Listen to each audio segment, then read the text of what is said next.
어느 날 용감한 모험가 팀이 우리 영웅 레인을 불러서 그가 공식적으로 팀에서 쫓겨났다고 알린다.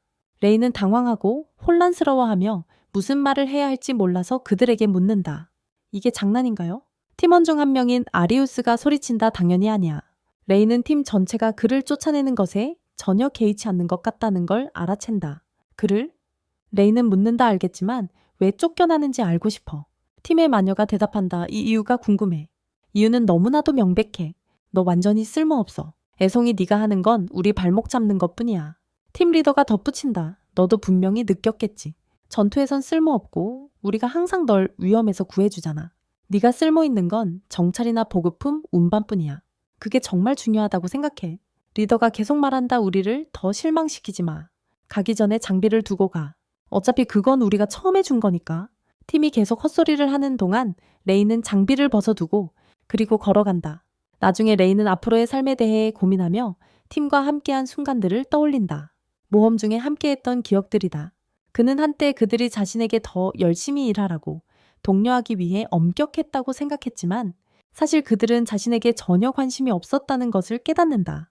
그들이 한 일은 오직 그를 깎아내리는 것뿐이었다. 그들은 항상 그를 무시했다. 이제 장비도 없고 돈도 없는 그는 어떻게 다시 시작할지 고민한다. 처음부터 곧 한 무리의 아이들이 레인에게 다가와 외친다. 끝났어. 영웅과의 임무는 어때? 자, 약속한 걸 보여줘. 실망시키고 싶지 않은 레인은 하늘을 나는 매를 소환해 땅으로 내려오게 한다. 그는 아이들에게 말한다. 이것은 임시 계약이라고. 레인은 매에게 인사하라고 명령하고 매는 따른다. 그 후 그는 계약을 해제하고 새는 날아간다. 레인은 동물과의 임시 계약 개념을 설명하려 하지만 아직 어린아이들이 이해하기에는 조금 어렵다. 아이들은 신기해하며 자라면 자신처럼 되고 싶다고 말한다. 레인은 소년들 중 한 명에게 묻는다. 영웅이 되고 싶지 않았냐고. 소년은 대답한다. 아니, 영웅들과 그 팀은 짜증 난다고. 그들은 항상 우리 같은 가난한 사람들을 깔보고 부자들과 귀족들에게 아부하지. 레인은 사람들이 아리우스와 그의 팀을 그렇게 본다는 사실에 놀란다. 아이들은 레인에게 그가 그 멍청한 영웅 그룹과 완전히 다르다고 말한다. 그는 친절하고 아이들과 놀아주며 절대 깔보지 않는다고. 아이들은 신나서 유명한 모험가가 되어 커서 큰 부를 쌓을 꿈을 꾼다. 그 순간 레인에게 한 가지 생각이 떠오른다. 그는 모험가가 되어 자유롭게 이곳저곳을 여행할 수 있겠다고. 그는 모험가 길드로 향하고 그곳에서 접수 담당자인 나탈리를 만난다. 나탈리는 그를 환영하며 첫 번째 모험가 시험에 대해 알려준다. 레인은 말한다. 죄송한데 모험가가 정확히 무엇인지 설명해 주실 수 있나요? 저는 그들에 대해 잘 몰라서요. 그는 아리우스와 그의 일행이 항상 모험가를 깔보던 것을 떠올린다. 나탈리가 웃으며 말한다. 정말 솔직하시네요. 가입하러 오는 대부분 사람들은 그런 생각조차 하지 않거든요. 그녀는 말한다. 좋아요. 처음부터 시작해 볼게요. 그리고 모든 것을 자세히 설명한다. 설명이 끝나자 그녀는 레인에게 모험가 초보 장비를 건네며 묻는다. 그가 더 질문이 있냐고 묻자 그는 아니요, 감사합니다라고 대답한다. 그런 다음 그녀는 그에게 모험가 시험 볼 시간이라며 묻는다. 직업이 뭐니? 직업이 뭐니? 레인은 짐승 조련사라고 대답한다. 그녀가 말한다. 그거 좋네. 혼자서도 모험 잘할 수 있을 거야. 무모한 짓 하지 말고 다치지 않도록 해. 알겠지? 레인은 첫 모험을 떠난다. 목표는 고블린 몇 마리를 없애는 것. 그는 고블린을 공격해 쓰러뜨리고 그들의 수정들을 모은다. 그는 많은 수의 수정을 모으며 말한다. 몇 개만 더 모으면 되는데. 더 많은 허브. 갑자기 그는 숲속 깊은 곳에서 비명을 듣는다. 무슨 일이 일어나는지 보려고 달려가 보니 거대한 치명적인 호랑이가 한 소녀를 공격하고 있다. 레이는 가진 칼로 호랑이를 공격하기로 결심하지만 칼이 부러지고 레이는 땅에 쓰러진다. 호랑이가 레인을 향해 돌자 그는 소녀에게 도망가라고 말한다. 레이는 자신이 죽을 것임을 확신한다. 그 순간 고양이 소녀가 아직 그곳에 있으며 마지막 공격을 모든 힘을 다해 하겠다고 말한다. 그녀는 높이 뛰어올라 호랑이를 공격해 즉시 죽인다. 레이는 자신이 보고 있는 것에 놀란다. 그는 그녀에게 묻는다. 너 누구야? 레이는 그 소녀가 고양이 정령 부족 출신임을 알아차리지만 그녀는 기절한다. 레이는 그녀를 받으며 괜찮은지 묻는다. 그는 그녀가 다친 줄 알았지만 그녀는 아니요. 그냥 너무 배고파서요 라고 답하며 배가 고프다고 소리낸다. 레이는 그녀에게 음식을 주고 그녀가 다 먹은 후 고맙다고 말한다. 며칠째 아무것도 먹거나 마시지 못했다고 한다. 그녀가 말하길 자기소개를 안 했네요. 저는 카나다예요. 고양이 정령 부족 출신입니다. 레인이 대답합니다. 저는 레인 셔워드입니다. 모험가 시험 도중에 당신을 만났어요? 레인이 묻습니다. 여기서 뭐 하고 있었나요? 그녀가 대답합니다. 별거 아니에요. 그냥 여행하기로 결심해서 여기저기 떠돌고 있었어요. 우리 부족은 얼마 남지 않아서 산속 깊은 곳에서 조용히 살고 있어요. 하지만 거기 생활이 꽤 지루해서 이 여행을 떠났고 그 덕분에 당신을 만나게 됐어요. 그녀가 말한다. 이제 내 이야기를 더 들려줘. 그리고 레이는 자신의 이야기를 나눈다. 카나데가 대답한다. 그러니까 너는 영웅팀의 일원이었구나. 그가 말한다. 응, 6개월 동안 레인이 영웅팀에서 쫓겨난 이야기를 처음으로 누군가에게 털어놓는 순간이다. 이야기를 마친 후 카나데는 그 영웅과 그의 멍청한 팀원들에게 분노한다. 레인이 말한다. 괜찮아. 이미 지난 일이니까. 나는 이미 모험가의 길을 가기로 결심했어. 그는 누구보다 먼저 화내준 카나데에게 고마워한다. 그를 위해 속상했어요. 그때 카나데가 팀을 만들자고 제안하며 말한다. 나를 길들여 보는 게 어때? 나는 인간이지만 동시에 야수의 일부분이기도 해. 처음 널 봤을 때 네가 할 수 있을 거라는 느낌이 들었어. 너 정말 강하구나, 레인. 세상에 고양이 정령을 길들이는 조련사는 매우 드물어. 그러니까 너는 대단한 거야? 레인은 듣고 충격을 받는다. 고양이 정령을 길들인다고? 그는 그런 생각은 해본 적도 없다고 말한다. 그는 시도해보기로 결심하고 성공적으로 카나데와 연구 계약을 맺는다. 마법이 번쩍이고 계약이 완료된다. 레인과 카나데는 매우 기뻐한다. 그리고 레인은 다시 길드로 돌아온다. 그는 고블린의 핵과 필요한 약초를 건네며 성공적으로 시험을 마친다. 나탈리는 그를 축하하며 이제 공식적으로 F랭크 모험가가 되었다고 알려준다. F랭크는 가장 낮은 등급이다. 그녀는 모험가 카드와 첫 보상인 구리동전 50개를 건넨다. 그녀는 미안하다며 이 F2랭크 퀘스트라 보수가 적지만 걱정하지 말라고 말한다. 계급이 오를수록 급여도 훨씬 높아질 거야. 그리고 네가 일을 빨리 처리하는 걸 보니 금방 승급할 거라고 확신해. 행운을 빌어. 레이는 그녀에게 고마워한다. 혼잣말로 레이는 자신의 계급을 올리려면 머무를 곳 활동할 거점이 필요하다는 걸 깨닫는다. 안타깝게도 그가 가진 적은 돈으로는 그걸 감당할 수 없다. 그 후 레이는 카나데를 만나러 가며 늦은 것에 대해 사과한다. 그녀는 미소 지으며 말한다. 이제 모험가가 된 거지. 그가 확인하자 그녀는 축하해준다. 레이는 그가 바로 새로운 퀘스트를 시작해도 괜찮은지 묻고 그녀는 동의한다. 그들이 나서자 한 모험가가 카나데를 보고 그녀가 고양이 정령임을 알아차린다. 그리고 말한다. 진짜 고양이 정령을 본 건 처음이야. 여기서 뭐 하는 거야? 그는 레인을 완전히 무시한다. 카나데는 그를 무시하며 말한다. 할 말 없어. 모험가는 기분이 상해 레인을 조롱하기 시작하고 그것에 카나데가 짜증을 낸다. 그녀는 단호히 말한다. 내 주인에게 그런 말 함부로 하지 마. 모험가는 레인이 카나데를 길들였다는 사실에 충격을 받는다. 그는 레인이 거짓말한다고 생각하며 크게 웃음을 터뜨린다. 농담 그만해 꼬마야. 너처럼 약한 사람이 강력한 고양이 정령을 길들일 리가 없어. 카나데가 반박했다. 그건 네가 얼마나 무지한지 보여줄 뿐이야. 레인은 너보다 훨씬 강하고 숙련된 야수 조련사야. 납득하지 못한 모험가는 말했다. 이 약골이 나보다 강하다면 한번 시험해보자고. 팔씨름 시합 어때? 이기는 사람이 고양이 정령을 가지는 거야. 내가 무서운 거 아니지? 넌 훌륭한 조련사 맞지? 레이는 긴장되지만 물러설 수 없다는 것을 깨닫는다. 거절하면 이 녀석이 카나데를 계속 괴롭힐지도 모른다. 용기를 내어 레이는 도전을 받아들이지만 질까봐 두렵다. 아데임, 모험가는 팔을 부러뜨려도 울지 말라고 조롱한다. 시합이 시작되자 레이는 예상외로 쉽게 이기며 모험가의 팔을 부러뜨린다. 오리암, 레이는 자신이 어떻게 이겼는지 이해하지 못해 멍해진다. 카나데는 자랑스럽게 레인을 승자로 선언한다. 이제 고통에 울고 있는 모험객에 나탈리가 다가와 묻는다. 이 소란이 뭐야? 무슨 일이야?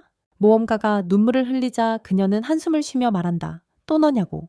그녀는 그 남자의 행동에 대해 레인에게 사과하며 길드가 그의 이상한 행동을 알고 있으며 처벌로 강등시킬 계획이라고 설명한다. 그녀는 레인에게 여기서부터는 자신이 처리하겠다고 믿으며 모험가를 데리고 간다. 아직 충격에서 벗어나지 못한 레인은 어떻게 이겼는지 궁금해한다. 나는 이렇게 강하지 않다고 생각했는데 그는 중얼거린다. 카나데가 설명한다. 몰랐던 거야, 레인. 네가 나 같은 강력한 존재와 계약을 맺었을 때 자연스럽게 내 힘이 강해졌어. 내 주인으로서 이제 너는 고양이 정령의 힘을 지니고 있어. 레인은 깜짝 놀란다. 이건 처음 듣는 얘기야. 그가 외친다. 카나데도 놀라며 묻는다. 정말 몰랐어? 내 고향에서는 나 같은 고위 존재와 계약을 맺을 만큼 강한 조련사는 매우 드물어. 그런 존재는 흔치 않아. 정말 희귀한 일이야. 레이는 자기 나라에서는 강력한 존재를 길들인 사람이 아무도 없었다고 인정하며 그래서 아이디어. 신나서 카나데가 재촉한다. 우리 함께 열심히 계속하자고. 하지만 그녀가 돌아서자 레인이 숲속 토끼들을 이용해 필요한 모든 약초를 빠르게 모으고 있는 것을 발견한다. 짜증난 카나데가 입을 삐쭉 내민다. 그건 공평하지 않아. 나는 돕고 싶었는데 저 토끼들이 아니라. 바로 그때 카나데가 숲속에서 이상한 기운을 느낀다. 기다려, 너 그거 들려? 그녀가 묻는다. 레인이 진지해진다. 무슨 일이야? 숲속에서 비명소리가 들린다고 그녀가 말해. 그들은 소리나는 쪽으로 달려가서 한 무리의 산적들이 노상인을 괴롭히고 있는 것을 발견한다. 산적들은 비웃으며 말한다. 내 경비들이 넌 판갱이 온다는 소식을 듣고 바로 도망쳤나 보군. 지금 기분이 어때? 노인은 물론 겁에 질려 있다. 미야, 넌 판갱 이야기는 처음 듣네. 하지만 카나데는 그들을 알아본다. 여행하면서 그들에 대해 많이 들었어. 이건 위험해. 우린 도움을 구하러 가야 해. 레이는 반대한다. 아니, 우리는 빨리 움직여야 해. 안 그러면 그들이 그를 죽일 거야. 시간이 없어. 우리가 그들을 막아야 해. 주저하지만 카나데도 동의한다. 레이는 둘이 나누어 행동하자고 제안한다. 그는 산적들과 맞서고 카나데는 상인을 보호할 것이다. 그들은 돌진해 산적들을 기습한다. 새로 얻은 힘 덕분에 엄청나게 강해진 레이는 그들을 쉽게 물리친다. 한편 카나데는 노상인을 확인하며 괜찮은지 묻는다. 자신감에 차 있는 레이는 땀 한 방울 흘리지 않고 모든 산적을 이긴다. 하지만 카나데는 레인의 몸이 새로 얻은 힘을 장기적으로 견딜 수 있을지 걱정한다. 참. 레인이 싸우는 모습을 지켜보던 카나데의 걱정은 사라진다. 그녀는 그가 생각보다 더 대단하다는 것을 깨닫는다. 싸움이 끝난 후 레인이 묻는다. 내 쪽은 괜찮아. 카나데가 고개를 끄덕인다. 네. 노인은 무사해. 그녀는 놀라서 레인을 바라본다. 정말 대단해, 레인. 무기도 없이 모두를 이겼잖아. 레인이 설명한다. 나는 야수를 길들이면서 스스로를 지키기 위해 무술을 배웠어. 야수들. 늙은 상인은 위험한 상황에서 자신을 구해준 것에 대해 감사한다. 하지만 레인은 걱정하며 묻는다. 경비 없이 혼자 여행하는 게 위험하지 않나요? 경비 없이요? 상인은 한숨을 쉰다. 경비를 고용했지만 도적들을 보자마자 도망쳤어요. 노인은 레인에게 경고한다. 여기서 빨리 떠나야 해. 이 무리는 위험해. 그들은 자신들을 건드리는 사람은 누구든 죽여. 레인은 이를 곰곰이 생각한다. 정말 그렇게 위험한 걸까? 그는 궁금해한다. 그는 노인에게 말한다. 우리가 그들을 막아야 한다고. 카나데와 상인은 레인의 말에 충격을 받는다. 레인은 남은 일당을 찾는다. 카나데가 묻는다. 정말 확신해. 레인은 고개를 끄덕인다. 그들이 네 말처럼 정말 위험하다면 우리는 그들을 피할 수 있을지도 몰라. 하지만 배신자들과 약한 자들은 기회조차 없을 거야. 그들은 항상 위험에 처할 거야. 그리고 나는 그것을 허락하지 않을 거야. 카나데는 아직 확신이 서지 않은 채 말한다. 하지만 우린 100명이 넘는 산적들에 대해 이야기하는 거잖아. 우리한테 너무 많지 않아. 레이가 대답한다. 그렇진 않아. 우리를 훨씬 수월하게 해줄 계획이 있어. 그 후 레이와 카나데는 숲에서 야영하는 대신 여관에서 방을 빌리고 카나데는 제대로 된 침대가 생겨서 정말 기뻐한다. 또한 레이와 카나데가 산적들을 붙잡은 후 모험가 길드로 소환되었고 산적들을 잡은 것이 큰 성과로 여겨졌다는 사실도 알게 된다. 레이는 F랭크에서 E랭크로 승급했고 큰 금액의 돈도 받았다. 이 덕분에 레인과 카나데는 마을에서 새 장비를 사고 호화로운 저녁 식사로 축하했다. 하지만 여관에서 방을 구하려 했을 때 단 한 개의 방만 남아 있었다. 사용 가능했다. 레인은 카나데와 따로 방을 원했지만 어쩔 수 없었다. 그들은 잠자리에 들었고 카나데는 깨어서 레인이 자신과 계약을 맺은 것이 얼마나 대단한 일인지 생각했다. 결국 가장 강한 유형 중에서도 고양이 정령은 매우 희귀하다. 많은 인간들이 카나데를 잡으려 했지만 레인은 그들과 달리 그녀를 도와주었다. 그녀를 구했고 친구처럼 대한다. 일주일이 순조롭게 흘러가고 일이 잘 풀린다. 어느 날 레인과 카나데는 숲에서 사과를 먹고 있는데 그들이 돌아온다. 길드로 그곳에서 레인은 새로운 퀘스트를 받는다. 그 임무는 다리를 건너지 못하게 하는 사람을 물리치는 것이다. 그를 이기지 않으면 통과할 수 없다. 나탈리는 레인에게 그 임무를 받아달라고 요청하며 그에게 말한다. 이 퀘스트는 모든 랭크에게 열려 있으며 보상은 금화 4개라고. 보상을 듣자마자 레인은 즉시 동의하고 나탈리는 고마워한다. 그를 레이는 임무를 완수하기 위해 서둘러 출발한다. 그가 다리에 도착했을 때 다리가 거대하다는 것을 알게 되고 카나데는 완전히 감탄한다. 그것에 그 다리는 퍼스트 스텝이라 불리며 중앙 대륙에서 남부 대륙으로 가는 유일한 길이다. 중앙 대륙에서 남부 대륙으로 가는 유일한 길이다. 카나데는 주변 경관에 감탄하며 레인에게 이런 광경을 보는 건 처음이라고 말한다. 처음이라고 말한다. 그 후 카나데는 레인에게 감시견이라 불리는 상대에 대해 묻는다. 레인은 그가 누굴지 생각하지만 그에게 패한 사람들은 모두 그에 대해 말하기를 거부해서 아는 게 없다고 말하며 침묵하기로 결심한다. 경계하세요. 그 순간 카나데가 레인에게 다가와서 바라고 말합니다. 레인은 위를 바라보니 거대한 용이 날아오고 있고 그와 카나데는 두려워합니다. 용은 땅으로 내려와서 용령족 여자아이로 변신합니다. 그 여자아이는 말합니다. 나는 너희 둘의 힘을 느낄 수 있어. 지금 나와 싸우자. 레인은 용이 여자아이로 변하는 것을 보고 충격을 받습니다. 레인은 묻습니다. 뭐 좀 물어봐도 될까? 이 다리에서 문제를 일으키는 감시견이 너냐? 소녀가 대답한다. 그 칭호는 별로 좋아하지 않지만 맞아요? 나는 강력한 용족의 타냐이고 훈련을 받으러 왔어. 레인은 놀라서 묻는다. 무슨 훈련인데? 카나데는 용족 중에서도 훈련을 받아야 한다고 설명한다. 15레벨로 올려서 더 강해지세요. 타냐가 말한다. 너희는 아주 박식하구나 하지만 나는 강한 사람을 찾고 있어. 그리고 너희 둘과 싸우겠다고 고집할 거야. 레인과 카나데는 선택의 여지가 없고 전투가 시작된다. 레인이 타냐의 첫 공격을 맞고 이어서 불을 뿜는다. 그들은 간신히 피하지만 불꽃이 카나데의 꼬리를 그슬린다. 카나데는 격분하여 전력을 다해 타냐를 공격한다. 두 사람의 전투가 격렬히 계속되자 레인은 그 광경에 놀란다. 그는 타냐를 공격하지만 그녀는 방역해 그를 공중으로 날려버리고 마무리할 화염구를 준비한다. 레인은 카나데가 새로 얻은 힘이 있어도 그들은 여전히 그녀를 이길 수 없다고 생각한다. 타냐는 강력한 화염 공격을 펼치지만 그들은 마지막 순간에 간신히 피한다. 그녀는 그들에게 말한다. 인상적이군. 나를 이토록 오래 상대해본 첫 번째 둘이야. 레인은 타냐가 얼마나 강한지 깨닫고 카나데에게 단 5분만 그녀를 방해해달라고 말한다. 자신에게 좋은 아이디어가 있기 때문이다. 레인은 카나데를 떠나 계획을 실행에 옮긴다. 타냐와 카나데의 치열한 전투가 계속된다. 레인의 계획은 새와 계약을 맺고 다른 새들을 모으는 것이다. 새들을 그가 돌아와서 카나데에게 말한다. 좋아, 모두 준비됐어. 나머진 나에게 맡겨. 타냐가 선언한다. 이제야 너를 죽이겠어. 레인이 대답한다. 아니, 네가 그들을 죽일 거야. 타냐가 위를 올려다보니 거대한 새떼가 그녀를 공격하며 짜증나게 하고 그녀는 가까스로 새들을 쫓아낸다. 그녀는 레인에게 말한다. 정말 이걸로 나를 이길 수 있다고 생각해. 웃기지 마. 그런 약함으로 드래곤 킨을 이길 수는 없어. 하지만 그 순간 타냐는 쓰러지고 어지러움을 느끼며 무슨 일이 일어난 건지 이해하지 못한다. 그 새는 다시 레인의 어깨로 돌아가고 그는 그녀에게 그 새가 비토라는 특별한 종이며 반짝이는 깃털은 독이 있다는 표시라고 말한다. 레인은 그녀의 몸에 주입된 엄청난 양의 독이 용족조차도 잠시 쓰러뜨릴 수 있을 만큼 강하다고 설명한다. 타냐는 일어서려 하지만 실패하고 패배를 인정하며 말한다. 좋아, 항복할게. 네가 이겼어. 카나데는 마침내 승리했다는 사실에 기뻐한다. 레인은 타냐에게 말한다. 좋아, 이제 우리와 함께 가자. 그녀가 묻는다. 왜? 다른 인간에게 노예로 팔려가려는 거야? 레인은 말한다. 물론 아니야. 그냥 너와 이야기하고 싶을 뿐이야. 그리고 더 이상 문제를 일으키지 않겠다고 약속해줘야 해. 그녀가 묻는다. 만약 내가 거절하면 어쩌지? 레인이 대답한다. 그럼 내가 큰일 나겠지. 그녀는 듣기로 동의하고 걸어간다. 레인은 임무를 완료했다고 나탈리에게 보고하고 그녀는 충격을 받는다. 그녀가 레인에게 말한다. 넌 정말 대단해. 네가 해낼 줄 알았어.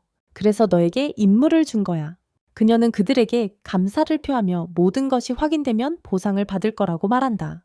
그런 다음 그들 뒤에 서 있는 타냐와 카나데가 눈치채는 뿔과 꼬리를 보고 그녀가 용족일지도 모른다고 생각한다. 레인은 재빨리 아니라고 말한다. 그냥 임무 중에 만난 소녀일 뿐이라고. 타냐가 거의 자신의 정체를 밝힐 뻔했지만 레인이 재빨리 그녀를 제지하고 길드 밖으로 급히 데리고 나간다.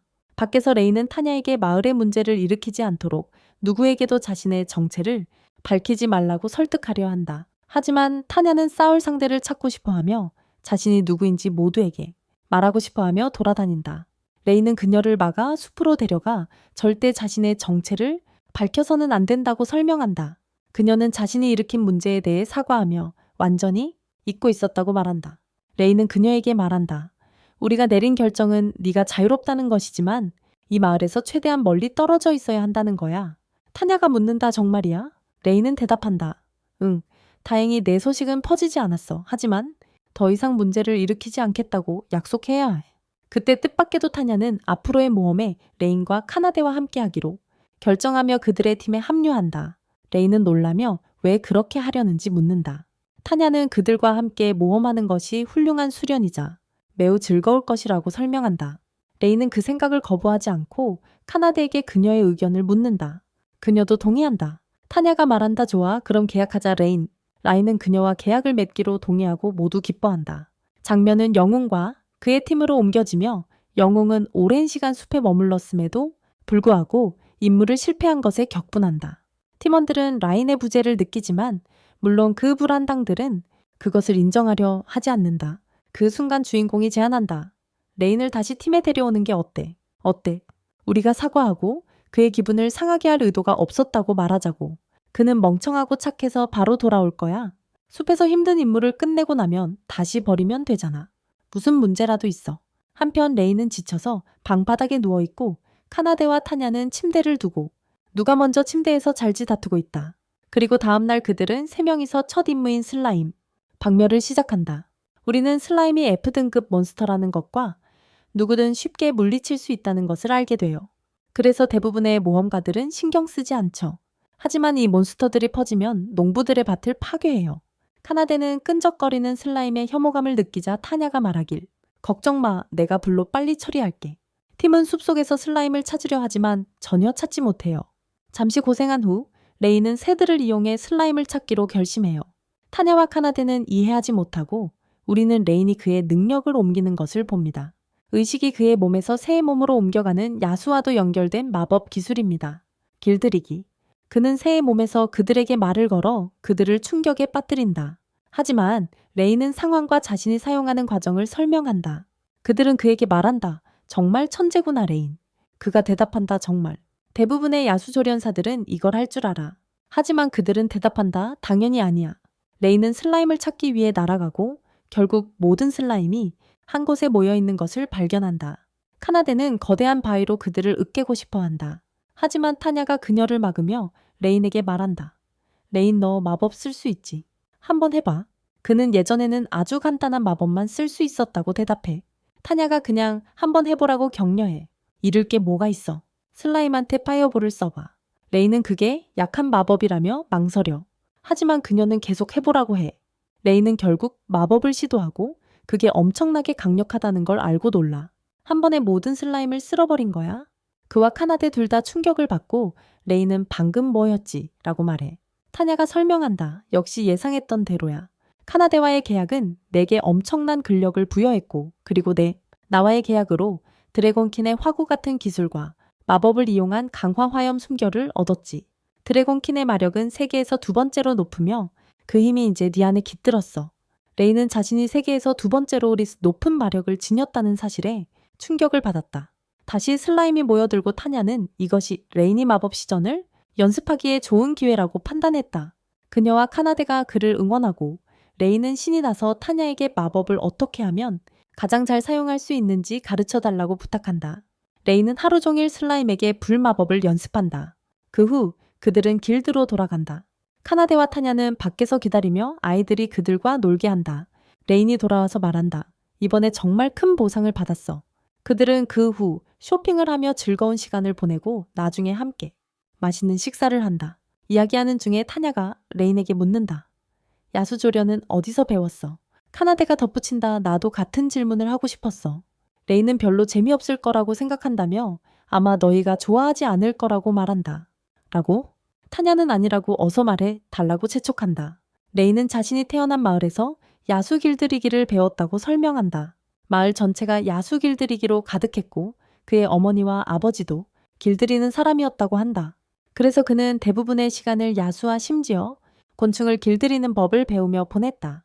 그는 그 마을을 작고 아름답다고 묘사하며 이름은 없지만 아름다운 곳이라고 말한다. 하지만 안타깝게도 그의 고향은 더 이상 존재하지 않아 카나데와 타냐는 슬퍼한다. 그들은 미안하다며 이렇게 슬픈 이야기인 줄 몰랐다. 죄송하다고 사과한다. 레이는 괜찮다고 위로한다. 그들은 그저 그에 대해 더 알고 싶었을 뿐 그를 속상하게 하려던 게 아니라고 설명한다. 그를. 레이는 괜찮다며 우리는 친구니까 사실 내 대해 더 이야기하고 싶다고 답한다. 내 대해? 그는 재난이 12살 때 일어났다고 설명하며 이야기를 이어간다. 그날 부모님은 매우 바쁘셔서 그가 훈련하는 동안 돌봐주지 못했다. 훈련했다. 레이는 마을 외곽에서 하루 종일 야수길 들이기 연습을 했다가 저녁에 갑자기 마을이 불타는 것을 보았다. 무언가 잘못됐음을 깨닫고 그는 마을로 달려갔다. 도착했을 때 마을 전체가 불길에 휩싸여 있었고 그는 괴물 공격의 유일한 생존자였다. 곧 모험가들이 소식을 듣고 도착했고 그들은 그를 데려갔다. 그들은 그를 친구 중 한 명의 여관에 맡겼고 레이는 매일 생계를 위해 할 수 있는 일을 하며 살아야 했다. 그것이 그의 수년간의 삶이었다. 딱 6개월 전까지 레이는 영웅팀을 만났습니다. 그 팀은 당시 팀을 모으고 있던 아러스가 이끌고 있었죠. 아러스는 레인에게 팀에 합류하라고 초대했습니다. 그리고 물론 레인은 즉시 동의했습니다. 영웅팀의 일원이 되면 세상을 바꿀 수 있을 거라 생각했기 때문입니다. 하지만 진실은 그가 상상한 것과는 전혀 달랐습니다. 실제로 아러스는 그를 계속 이용하고 있었던 겁니다. 레인은 카나데와 타냐에게 미안하다고 사과하며 이야기가 너무 어두워져서 미안하다고 말합니다. 지금 내가 정말 한심해 보이겠지. 하지만 카나데는 그를 위로하며 넌 정말 대단해 레인이라고 격려합니다. 넌 그냥 사람들을 돕고 싶어 할 뿐이야. 그건 전혀 한심한 일이 아니야. 타냐도 그를 위로하려 하며 넌 정말 친절하지만 너무 수줍음이 많다고 말해. 하지만 그건 나쁜 게 아니고 우리가 네가 함께 해줘서 자랑스러워. 레인은 카나데와 타냐와 친구가 된 것이 기쁘다. 히어로 팀에게 여전히 화가 난 타냐는 그들을 보면 반드시 파괴하겠다고 선언한다. 그들을 카나데도 같은 생각이다. 하지만 레인이 그들을 진정시키려 하고 모두 즐거운 시간을 계속 보낸다. 함께. 다음날 그들은 더 강하고 똑똑한 오크들과 싸우는 새로운 어려운 임무를 시작한다. 오크는 고블린보다 강하고 똑똑하다. 누가 더 많이 죽일 수 있는지 경쟁한다. 레인은 조심하고 주변을 잘 살피라고 상기시킨다. 그들은 걱정하지 말라고 대답한다. 자신감 넘치는 타냐가 말한다. 나는 드래곤킨의 타냐야 오크 무리에게 진리 없어. 절대 진리 없어. 그녀는 무모하게 돌진하고 카나데가 뒤따라가며 외친다. 기다려. 타냐와 카나데의 힘 덕분에 오크들이 도망가기 시작한다. 하지만 팀은 쉽게 그들을 처리한다. 그러나 한 오크가 죽은 척하고 타냐가 다가가자 그녀를 땅에 쓰러뜨리고 공격하려 한다. 두려움에 그녀는 불꽃을 내뿜어 오크를 죽이지만 또 다른 오크가 땅에 쓰러진 그녀의 뒤에서 공격하려 한다.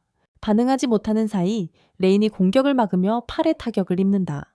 그 순간 카나데가 달려와 오크의 얼굴을 때려 마무리한다. 끝낸다. 타냐는 레인이 걱정되어 그를 살피지만 그는 안심시키며 말한다. 걱정 마. 괜찮아. 마법으로 자신을 치유하고 있다. 그가 그녀에게 말해요. 봐봐. 난 괜찮아. 속상해하지 말라고 하지만 타냐는 죄책감을 느끼며 사과하고 카나데는 그가 정말 괜찮은지 묻습니다. 레인은 확인하며 응, 난 괜찮아. 걱정하지 마라고 말해요. 그는 몬스터 코어를 모아서 빨리 돌아가자고 제안합니다. 그들은 길드로 돌아가 보상을 받고 레인은 카나데에게 타냐가 어디 있냐고 묻습니다. 카나데는 그녀가 조금 전 여기 있었지만 기분이 좀 안 좋아 보였고 타냐가 혼자만의 시간이 필요해 보였다고 설명합니다.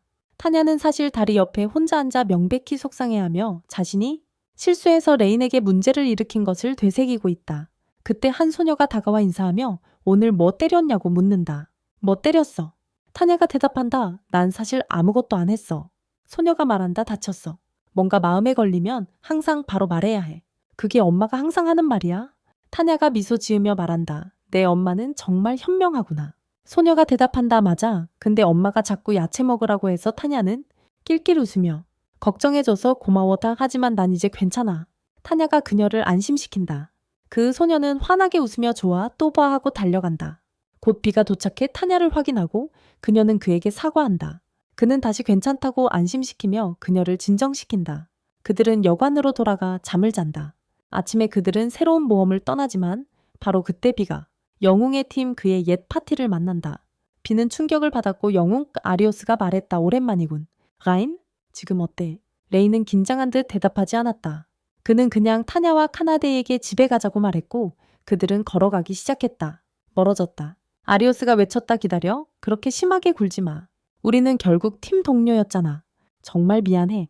더 친절했어야 했는데 레이는 더욱 동요했고 타냐가 말했다. 내가 알기로는 너희가 영웅 파티 맞지? 아리오스는 그녀에게 신경 쓰지 말라고 하려다 그들이 둘 다 강력한 종족 출신인 걸 알아챘다. 한 명은 고향이 정령 다른 한 명은 용족이었다. 강력한 종족 둘이서 여기서 뭐 하는 거야? 카나데이가 대답했다. 뭐가 보이는데? 우리는 레인의 친구야. 아리오스는 놀라며 말했다. 말도 안 돼.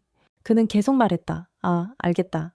재능 없는 레인이 너희 둘에게도 복종하기로 한 거구나. 그렇지. 카나데이는 점점 더 분노하며 경고했다. 우리 주인 레인을 감히 모욕하지 마라. 영웅 파티는 어리둥절해야 하며 왜 그들이 그렇게 거만한지 이해하지 못했다. 그들 자신도 그리 대단하지 않은데 말이다. 마녀는 비웃으며 말했다.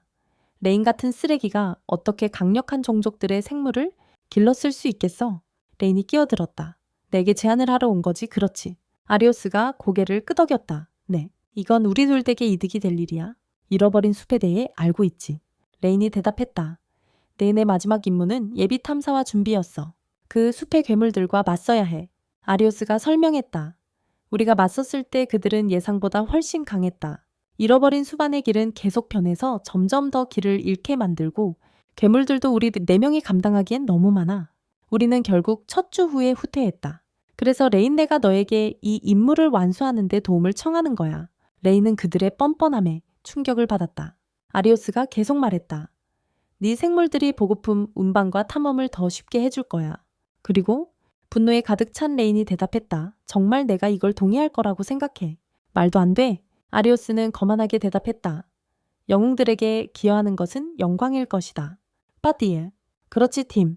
기사도 맞장 붙였다. 물론 레인은 전투에 쓸모없지만 몇 가지 장점은 있다. 있지. 나머지 파티원들도 이런 경멸 섞인 말에 동조했다. 마녀가 덧붙였다.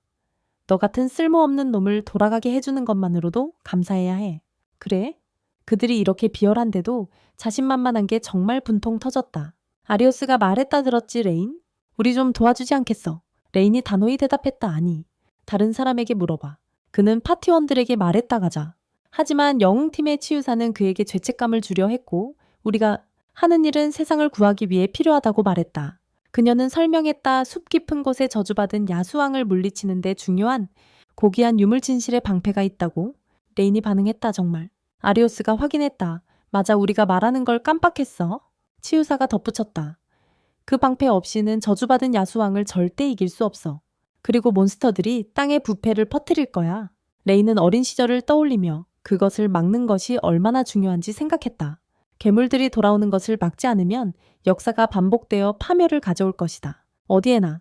그는 마을이 불타는 것을 기억했지만 영웅들이 얼마나 형편없었는지도 기억했다. 파티가 그를 대접했어요. 양쪽을 모두 생각한 후 그는 동의했다. 좋아, 내가 도와줄게. 아리오스가 자신만만하게 대답했다. 처음부터 동의했으면 우리를 고생시키지 않았을 텐데. 문제야? 팀은 계속 그를 모욕하며 이제 우리 기지로 가서 세부 사항을 논의하자고 말했다. 하지만 카나데와 타냐가 그들을 막았다. 카나데가 말했다. 난 이 모든 게 마음에 들지 않아. 하지만 레인이 동의했으니 반대하지 않겠어. 하지만 너희 모두 먼저 레인에게 사과해야 해. 아리오스가 대답했다. 무슨 소리야? 난 이미 사과했어. 카나데가 주장했다. 아니 진짜 사과가 필요해. 타냐가 덧붙였다. 네가 레인을 쫓아냈으면서 이제 와서 그에게 부탁을 한다고? 네가 할 수 있는 최소한의 일은 제대로 사과하는 거야. 땅에 엎드려서 용서를 빌어. 영웅 파티는 충격에 빠졌고 타냐가 계속 말했다. 무슨 문제야? 내가 결정권자라면 너를 불꽃으로 태웠을 거야. 하지만 레인이 그걸 좋아하지 않을 걸 알아서 참는 거야. 그래서 내 멍청한 머리를 숙이고 사과하길 기대하는 거야. 거만함으로 가득 찬 아리오스가 짖었다. 영웅인 내가 굴복하길 원한다고? 말도 안 돼. 나는 영웅 아리오스다. 그리고 네가 이 약골 앞에 무릎 꿇으라고. 이 녀석은 어디서 자신감을 얻는 거지? 자신이 마주하는 모든 위험에서 도망치잖아. 그때 아리오스가 레인의 칼날을 잡고 말했어. 너는 내 애완동물들에게 너무 관대해 레인.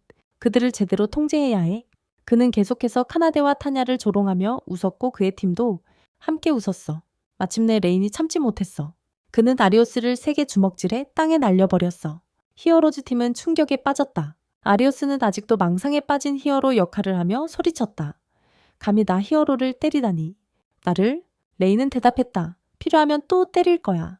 카나데와 타냐는 내 가장 가까운 친구들이야. 그들을 다시 놀리면 대가를 치를 거야. 이제 분노한 아리오스가 레인에게 도전했다. 좋아. 이걸 한 번의 싸움으로 끝내는 게 어때?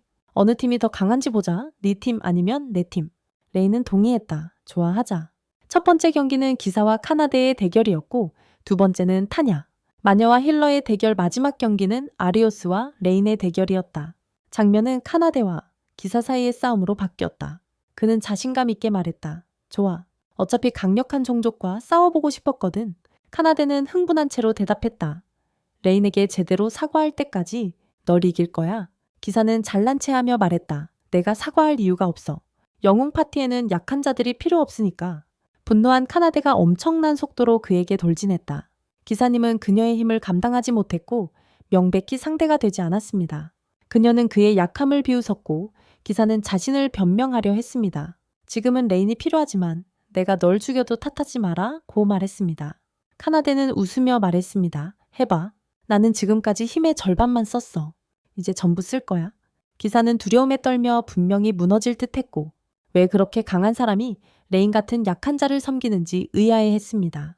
카나데가 그에게 말했습니다. 아직도 모르겠어? 레인은 너희 모두를 합친 것보다 강해 쓰레기들아. 한 번의 강력한 일격으로 그녀는 그를 쓰러뜨리며 첫 번째 전투를 끝냈다. 장면은 타냐의 싸움으로 전환되었다. 그녀는 말했다. 나는 영웅과 싸울 줄 알았는데 재미는 레인에게 남겨둘게. 마녀와 치유사는 반박했다. 에리오스에 대해 함부로 말하지 마라. 타냐가 대답했다. 너희 둘은 내가 진지하게 상대할 만큼 너무 약하다는 뜻이었어. 전투는 마법 주문으로 시작되었지만 타냐는 손가락 한번 튕겨 그들의 공격을 쉽게 무효화했다. 마녀와 치유사는 충격을 받았고 타냐는 그들의 무능함에 웃음을 터뜨렸다. 정말 이렇게 나를 이길 수 있다고 생각했어? 그들은 다시 공격을 시도했지만 타냐는 또 한 번 그들의 마법을 쉽게 해제했다. 그들은 계속 시도했지만 모든 주문이 실패해 무력해졌다. 타냐가 조롱했다. 내 주인을 모욕하고도 빠져나갈 수 있다고 생각했어. 다시 생각해봐. 그녀는 엄청난 마력을 모아 치명적인 공격을 준비하기 시작했고 마녀와 힐러는 두려움에 떨며 눈물을 글썽겼다. 공격을 발사하기 직전 타냐는 멈춰서 웃으며 말했다. 그냥 장난친 거야? 하지만 이미 늦었다. 그들은 두려움에 기절해버렸다. 장면은 레인과 에리오스의 싸움으로 전환되었다. 에리오스가 비웃으며 말했다. 넌 바보야 레인. 나 영웅과 맞서다니. 하찮은 야수조련사인 네가 내 관대한 제안을 거절했고 더 나쁘게도 감히 나를 때렸지. 꼭 후회하게 만들어주마. 하지만 레인은 그의 쓸데없는 잔소리에 귀 기울이지 않고 재빨리 공격했다. 에리오스는 그 공격을 간신히 피했다. 에리오스가 말했다.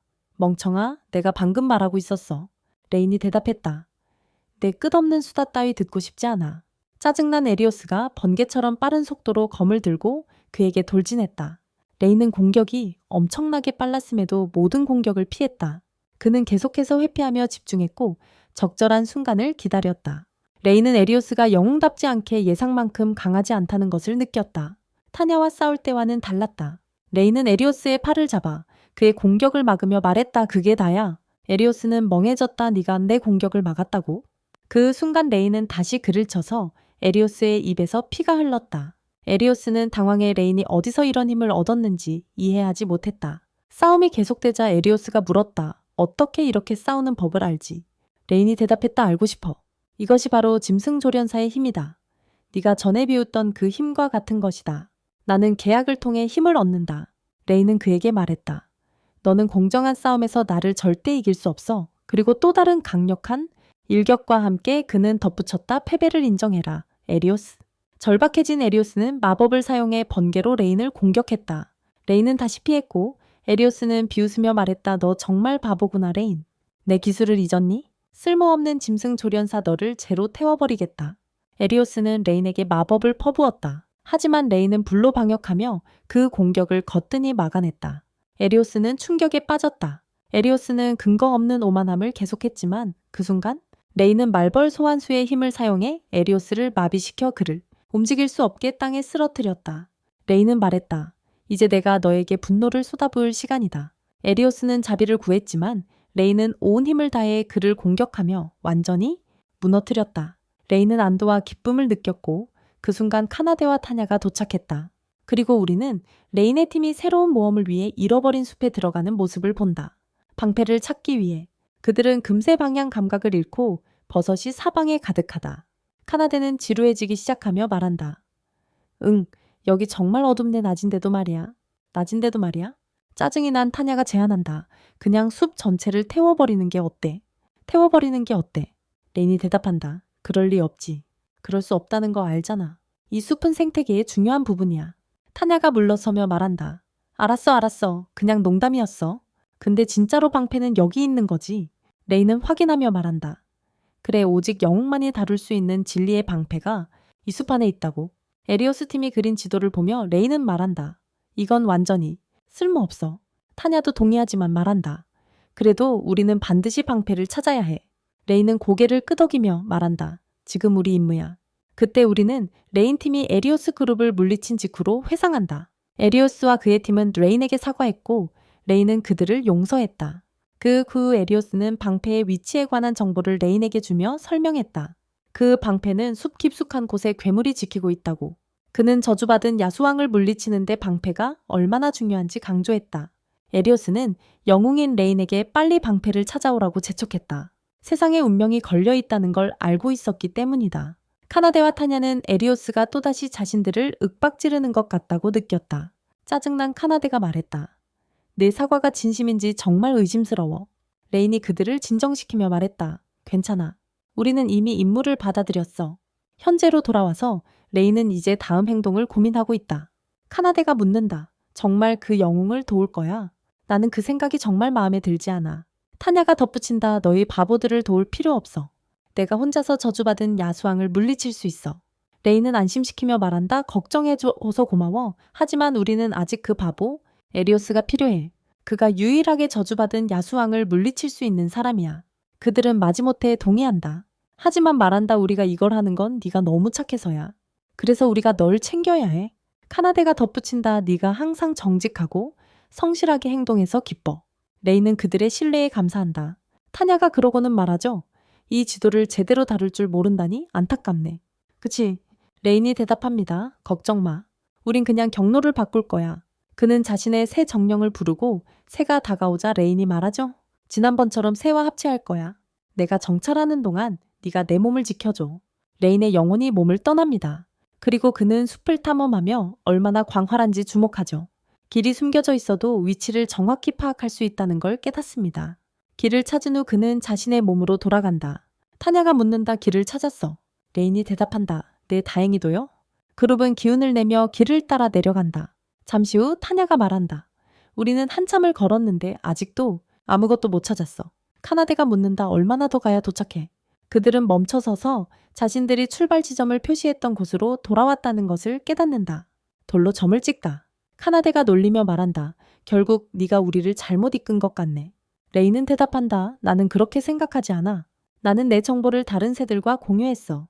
내가 실수했다면 그들 모두가 실수했을 가능성은 낮아. 타냐가 끼어든다. 우리도 올바른 길에 있다고 생각하지만 이 숲에는 우리가 모르는 큰 비밀이 있어. 그녀가 덧붙인다. 잠깐만 뭔가 확인해 볼게. 그녀는 마법을 사용하고 빛나는 구슬들이 나타나 팀을 안내한다. 숲! 그들은 구슬을 따라 환상의 나무로 알려진 나무에 도착한다. 타냐는 이 나무의 마법이 사람들을 길을 잃게 만든다고 설명한다. 계속해서 그녀가 카나데에게 묻는다. 이 나무를 부술 수 있니? 이걸 제거하면 길을 찾을 수 있을 거야. 레이는 반대한다. 나무를 부수지 않고 장벽을 깨는 방법은 없을까? 타냐가 대답한다. 장벽이 너무 강해. 내가 제거할 수는 있지만 시간이 오래 걸릴 거야. 카나데가 주장한다. 하지만 시간을 낭비하면 그 바보 영웅이 너를 놀릴 거야. 레인 나는 그럴 수 없게 할 거야. 그러니까 내가 이 나무를 빨리 부수게 해줘. 카나데가 나무를 공격하려 할 때 갑자기 누군가 떠나라고 말한다. 즉시 그 자리를 떠나라. 카나데는 두려움이 밀려와 망설이며 얼어붙는다. 그들은 계속 떠나라는 목소리를 듣지만 그 목소리가 어디서 나는지 알 수 없다. 그 출처를 알 수 없다. 그 순간 나무에서 요정이 나타나 팀을 놀라게 한다. 이 요정들이 가장 강력한 존재 중 하나이며 마법 능력이 용족보다 훨씬 뛰어나다는 것을 알게 된다. 또한 인간이 마지막으로 요정을 본 것은 2년 전이었다. 요정들은 인간을 적으로 여기는데 인간들이 자원을 얻기 위해 숲을 파괴했기 때문이다. 자원을 얻기 위해 숲을 파괴했기 때문이다. 긴장이 고조된 후 요정들은 인간을 멀리하기 위해 깊은 숲과 산속으로 물러났다. 이 때문에 요정들은 인간에 대해 깊은 증오를 품고 있다. 레이는 요정에게 말을 걸려고 하지만 그녀는 반복해서 말한다. 이곳을 떠나. 빨리 가라고. 그는 대답한다. 그냥 너와 이야기하고 싶을 뿐이야. 요정은 엄하게 대답한다. 지금 떠나지 않으면 순식간에 너를 부셔버릴 거야. 겁먹은 일행은 가능한 한 빨리 달아난다. 안전해지자 카나데가 말한다. 쫓아오지 않아서 다행이야. 카나데가 혼잣말하듯 묻는다. 요정들은 친절하고 온순한 존재가 아니었나. 레인이 설명한다 그래. 하지만 그녀가 스스로 모습을 드러낸 건 이상해. 내가 인간이라서 그랬던 것 같아. 타냐가 덧붙인다. 그러니까 그 이상이 있다는 거야. 레인이 동의한다. 응. 우리가 장벽에 너무 가까이 갔기 때문에 그런 것 같아. 타냐가 고개를 끄덕인다. 응. 카나데가 장벽을 부수려 할 때 그녀가 나타났어. 레인이 요정이 왜 그렇게 공격적이었는지 생각하기 시작한다. 타냐가 걱정을 일축하며 말한다. 무슨 일이 있었든 상관없어. 그녀가 우리를 방심하게 했으니까. 하지만 이번에는 우리가 준비할 거야. 내가 그녀의 마법을 막고 카나데가 나무를 파괴할 거야. 그렇게 하면 더 이상 그녀와 맞설 필요가 없어. 맞지, 레인? 하지만 레인은 반대한다. 아니, 내가 다시 한번 그녀와 대화해보는 게 낫다고 생각해. 타냐와 카나데는 모두 충격을 받는다. 타냐가 반박한다. 어떻게? 그녀는 전혀 대화에 관심이 없었어. 카나데가 덧붙인다. 응? 전혀 안전하지 않아. 레인이 그들을 설득하고 결국 그들은 그의 계획에 동의한다. 레인이 다시 요정에게 다가간다. 그녀가 반복해서 말한다. 이곳을 떠나라. 그가 대답한다. 우리는 내 적이 아니다. 우리는 그냥 이야기하고 싶을 뿐이다. 하지만 요정은 다시 고집한다. 지금 떠나라. 레인은 계속 말한다. 우리는 숲을 해치러 온 게 아니다. 우리는 단지 임무를 완수하고 떠나려 한다. 요정은 마법을 그에게 겨누며 말한다. 떠나지 않으면 내가 너를 파괴할 것이다. 예? 레인은 용감하게 대답한다. 공격하고 싶으면 해라. 요정은 그의 대답에 깜짝 놀란다. 레인은 덧붙인다. 내게 원하는 대로 해도 좋으니 제발 내 팀원들은 해치지 말아줘. 요정은 경고한다. 그럼 지금 당장 너를 파괴하겠다. 그녀는 그를 순식간에 끝내기 위해 마법 화살을 만들어낸다. 카나데와 타냐가 개입하려 한다. 하지만 레이는 그들을 막으며 안심시킨다. 걱정하지 마. 그는 혼잣말로 한 번의 공격은 견딜 수 있지만 물러서지 않겠다고 생각한다. 요정이 화살을 쏘고 그것들이 그의 몸을 꿰뚫어 상처를 남긴다. 전신에. 하지만 그는 움직이지 않는다. 요정이 묻는다. 왜 도망가지 않느냐고. 레이는 대답한다. 내가 말했잖아. 나는 단지 대화하고 싶을 뿐이라고. 놀란 요정이 말한다. 그러니까 내 공격을 맞으면서까지 내 신뢰를 얻으려 했다는 거냐. 그녀는 계속 말한다. 이해가 안 돼. 너 정말 우리 땅을 훔치고 더럽힌 인간들 같은 인간이냐? 레이는 대답한다. 그래, 나는 인간이야. 하지만 모든 인간이 그런 건 아니야. 착한 인간도 많아. 나는 단지 네가 나를 믿어주길 바랄 뿐이야. 하지만 요정은 듣지 않고 다시 레인을 공격한다. 하지만 이번에는 카나데와 타냐가 그를 끌어당겨 직접 공격을 막아낸다. 요정은 놀라서 화살을 재빨리 멈춘다. 카나데는 요정에게 레인은 나쁜 사람이 아니라고 말하며 그녀를 믿어달라고 부탁한다. 그들은 레인이 자신들을 위해 해준 모든 좋은 일들과 그가 친절한 사람임을 계속 이야기한다. 요정은 설득되어 마법을 풀어버린다. 그녀는 레인에게 말한다. 정말 이상한 인간이구나. 그리고 땅에 내려와 그를 일으켜 세우려 손을 내민다. 그녀는 그의 이름을 묻고 그는 레인이라고 대답한다. 그녀는 자신을 소개한다. 나는 소라야. 네가 할 말을 들어볼게. 레인이 그녀에게 자신의 이야기를 설명하자 소라는 말한다. 그러니까 너는 영웅을 위한 진리의 방패를 찾고 있다는 거지. 레인이 대답한다. 맞아. 하지만 문제는 이 장벽이 우리 앞을 가로막고 있어. 소라는 그에게 말한다. 이 장벽은 내가 만든 거야. 레인이 그녀에게 묻는다. 지나갈 수 있도록 이걸 제거해 줄 수 있나요? 그녀가 끊으며 말한다. 당연히 안 돼. 이 장벽은 사람들이 요정 마을에 도달하는 걸 막고 있어. 그리고 나는 내 동료들을 위험에 빠뜨릴 수 없어. 타냐가 끼어들며 말한다. 네가 괴물과 함께 일하는 것 같아. 소라는 대답한다. 네가 말하는 방패를 가진 괴물은 이 숲에 없어.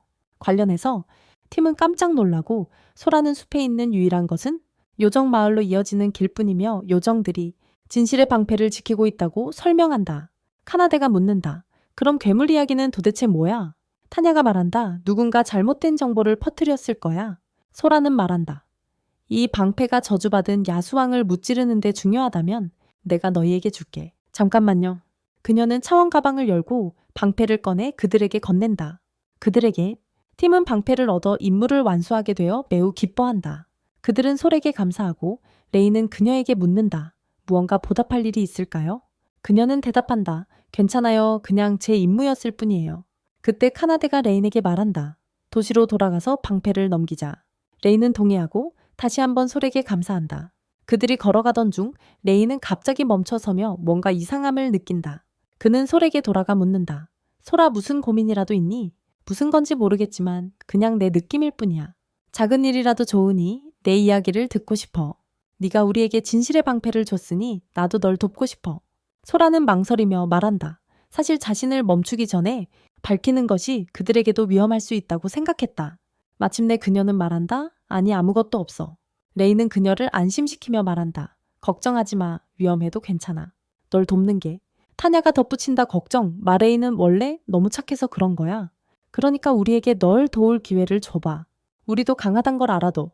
그러자 소라는 말에 네가 믿을 만하다고 생각해서 다 말해줄게. 그녀는 자신에게는 로나라는 이름의 어린 쌍둥이 여동생이 있다고 설명한다. 성격은 완전히 다르지만 항상 아주 가까웠다고 한다. 원래 요정마을로 가는 길은 여러 갈래였고 세상에는 여러 장벽이 있었다. 그 장벽들 말이다. 소라와 로나는 잃어버린 숲으로 가는 길을 보호하는 장벽을 유지하는 임무를 맡았다. 그곳이다. 지루한 일이었지만 둘이 함께라면 항상 즐거웠다. 하지만 어느 날 그들은 잠시 장벽을 떠나야만 했다. 그때 그들은 저주받은 야수왕의 군대에서 일하는 괴물을 만났습니다. 그들은 장벽으로 도망치려 했지만 괴물이 그들을 쫓았습니다. 그들은 싸울 수밖에 없었지만 괴물을 물리치지 못했습니다. 괴물은 로나를 붙잡아 데려갔습니다. 레이는 괴물이 요정들조차 압도할 만큼 강하다는 사실에 놀랐고 소라는 그 괴물이 그림자 기사라고 말해줍니다. 레이는 이제 알겠다고 말합니다. 그림자 기사는 G급 괴물로 강력한 존재입니다. 가장 강한 종족도 이길 수 있을 정도입니다. 또한 모든 마법 공격을 무효화하는 능력을 가지고 있습니다. 요컨대 오직 물리 공격만이 그것을 해칠 수 있어서 요정과의 싸움은 완전히 불공평하다. 소라는 그림자 기사에게 장벽을 제거하라는 명령을 받았다고 설명하고 대신에 그는 로나를 풀어주겠다고 했다. 하지만 소라는 마을 나머지를 위험에 빠뜨릴 수 없다며 거절했다.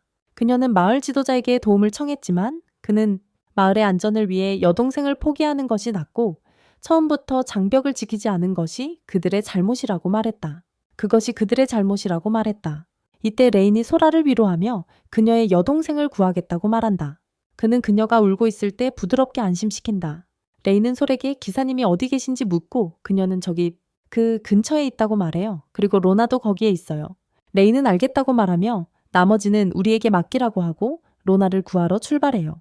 소라는 나도 함께 가야 한다고 말하지만 레이는 안 된다고 대답해요. 그가 네가 약속을 어긴 걸 알게 되면 로나를 죽일지도 몰라. 네가 걱정하는 거 알지만 제발 여기서 기다려줘. 그녀는 알겠다고 대답하며 모두를 믿지만 제발 조심히 싸우고 몸조심하라고 해요. 조심해요. 그들은 그림자 기사의 위치로 가서 그가 거기에 앉아 있고 로나는 나무 위에 묶여 있는 것을 발견해요. 나무 위. 팀이 일제히 기사를 공격할 준비를 한다. 레인이 그에게 파이어볼을 던진다. 하지만 기사는 전혀 영향을 받지 않고 말한다. 마법은 나한테 통하지 않는다는 걸 알잖아. 레인과 카나데가 달려들어 물리적으로 공격하고 레인이 말한다. 하지만 적어도 너의 주의를 끌 수는 있겠지. 기사는 레인의 힘을 알아차리고 말한다. 이 힘은 뭐지? 설마 너가 영웅인가? 레인이 대답한다. 나를 그와 비교하는 건 모욕이야. 기사님이 말합니다. 넌 영웅도 아닌데 감히 나에게 도전하다니. 내가 저주받은 야수왕을 섬긴다는 걸 알면서도 말이야. 여기 온 목적이 뭐지? 말해봐. 레인이 대답합니다. 당신에게 대답할 의무는 없어요. 기사는 계속 말합니다. 그렇군. 이 모든 게 요정을 위한 거지. 배신에 대한 벌을 내려야겠군. 그렇지. 그가 칼로 로나를 끝내려 합니다. 하지만 타냐가 재빨리 공격을 막고 로나를 구하며 레인에게 말합니다. 로나는 안전해. 지금 그녀가 그녀와 함께 날아가고 있어요. 기사님은 분노하며 말합니다. 그렇게 쉽게 도망치지 못할 거야. 그가 타냐와 로나를 공격하려 할 때 레인과 카나데가 그를 막아섭니다. 우리를 잊지 마 라고 말하며 카나데는 레인에게 말합니다. 자신들과 함께 기사를 분산시키는 동안 타냐가 로나를 안전하게 데려가야 한다고 레인은 동의하며 말합니다. 내 계획은 성공했지만 불행히도 아직 그를 이기진 못했어요. 그는 속으로 생각합니다. 카나데의 힘에도 불구하고 우리는 간신히 그와 맞서고 있어. 그림자 기사가 분노하며 말한다. 날 과소평가하지 마라. 너희 벌레들아. 그는 강력한 공격을 퍼부어 주위 일대를 완전히 초토화시킨다. 하지만 카나데와 레이는 재빠르게 이를 피한다. 레이는 카나데에게 내가 기사를 제압할 테니 네가 가진 모든 힘으로 일격을 가해 마무리하라고 한다. 레이는 아바이 벌무리를 찾아 계약을 맺고 그들과 함께 기사를 마비시키기 위해 전장에 돌진한다. 그는 속으로 생각한다. 마비가 그림자 기사에게 통하지 않을지도 모르지만 하지만 다른 방법이 없다. 벌떼가 기사에게 몰려들고 레이는 카나데에게 강화 마법을 건다. 그녀는 엄청난 힘이 솟구치는 것을 느끼고 기사를 공격해 마침내 쓰러뜨린다. 쓰러뜨린다. 카나데는 기뻐하며 레인에게 말한다. 방금 나한테 무슨 짓을 한 거야? 갑자기 엄청난 힘이 느껴졌어. 레인은 설명한다. 그건 테이머만 쓸 수 있는 특별한 마법이야. 기본적으로 네 타고난 능력을 일시적으로 강화해 주는 거지. 전에 쓸 수 없었는데 타냐의 마법이 나를 도와줘서 가능해졌어. 가능해졌어.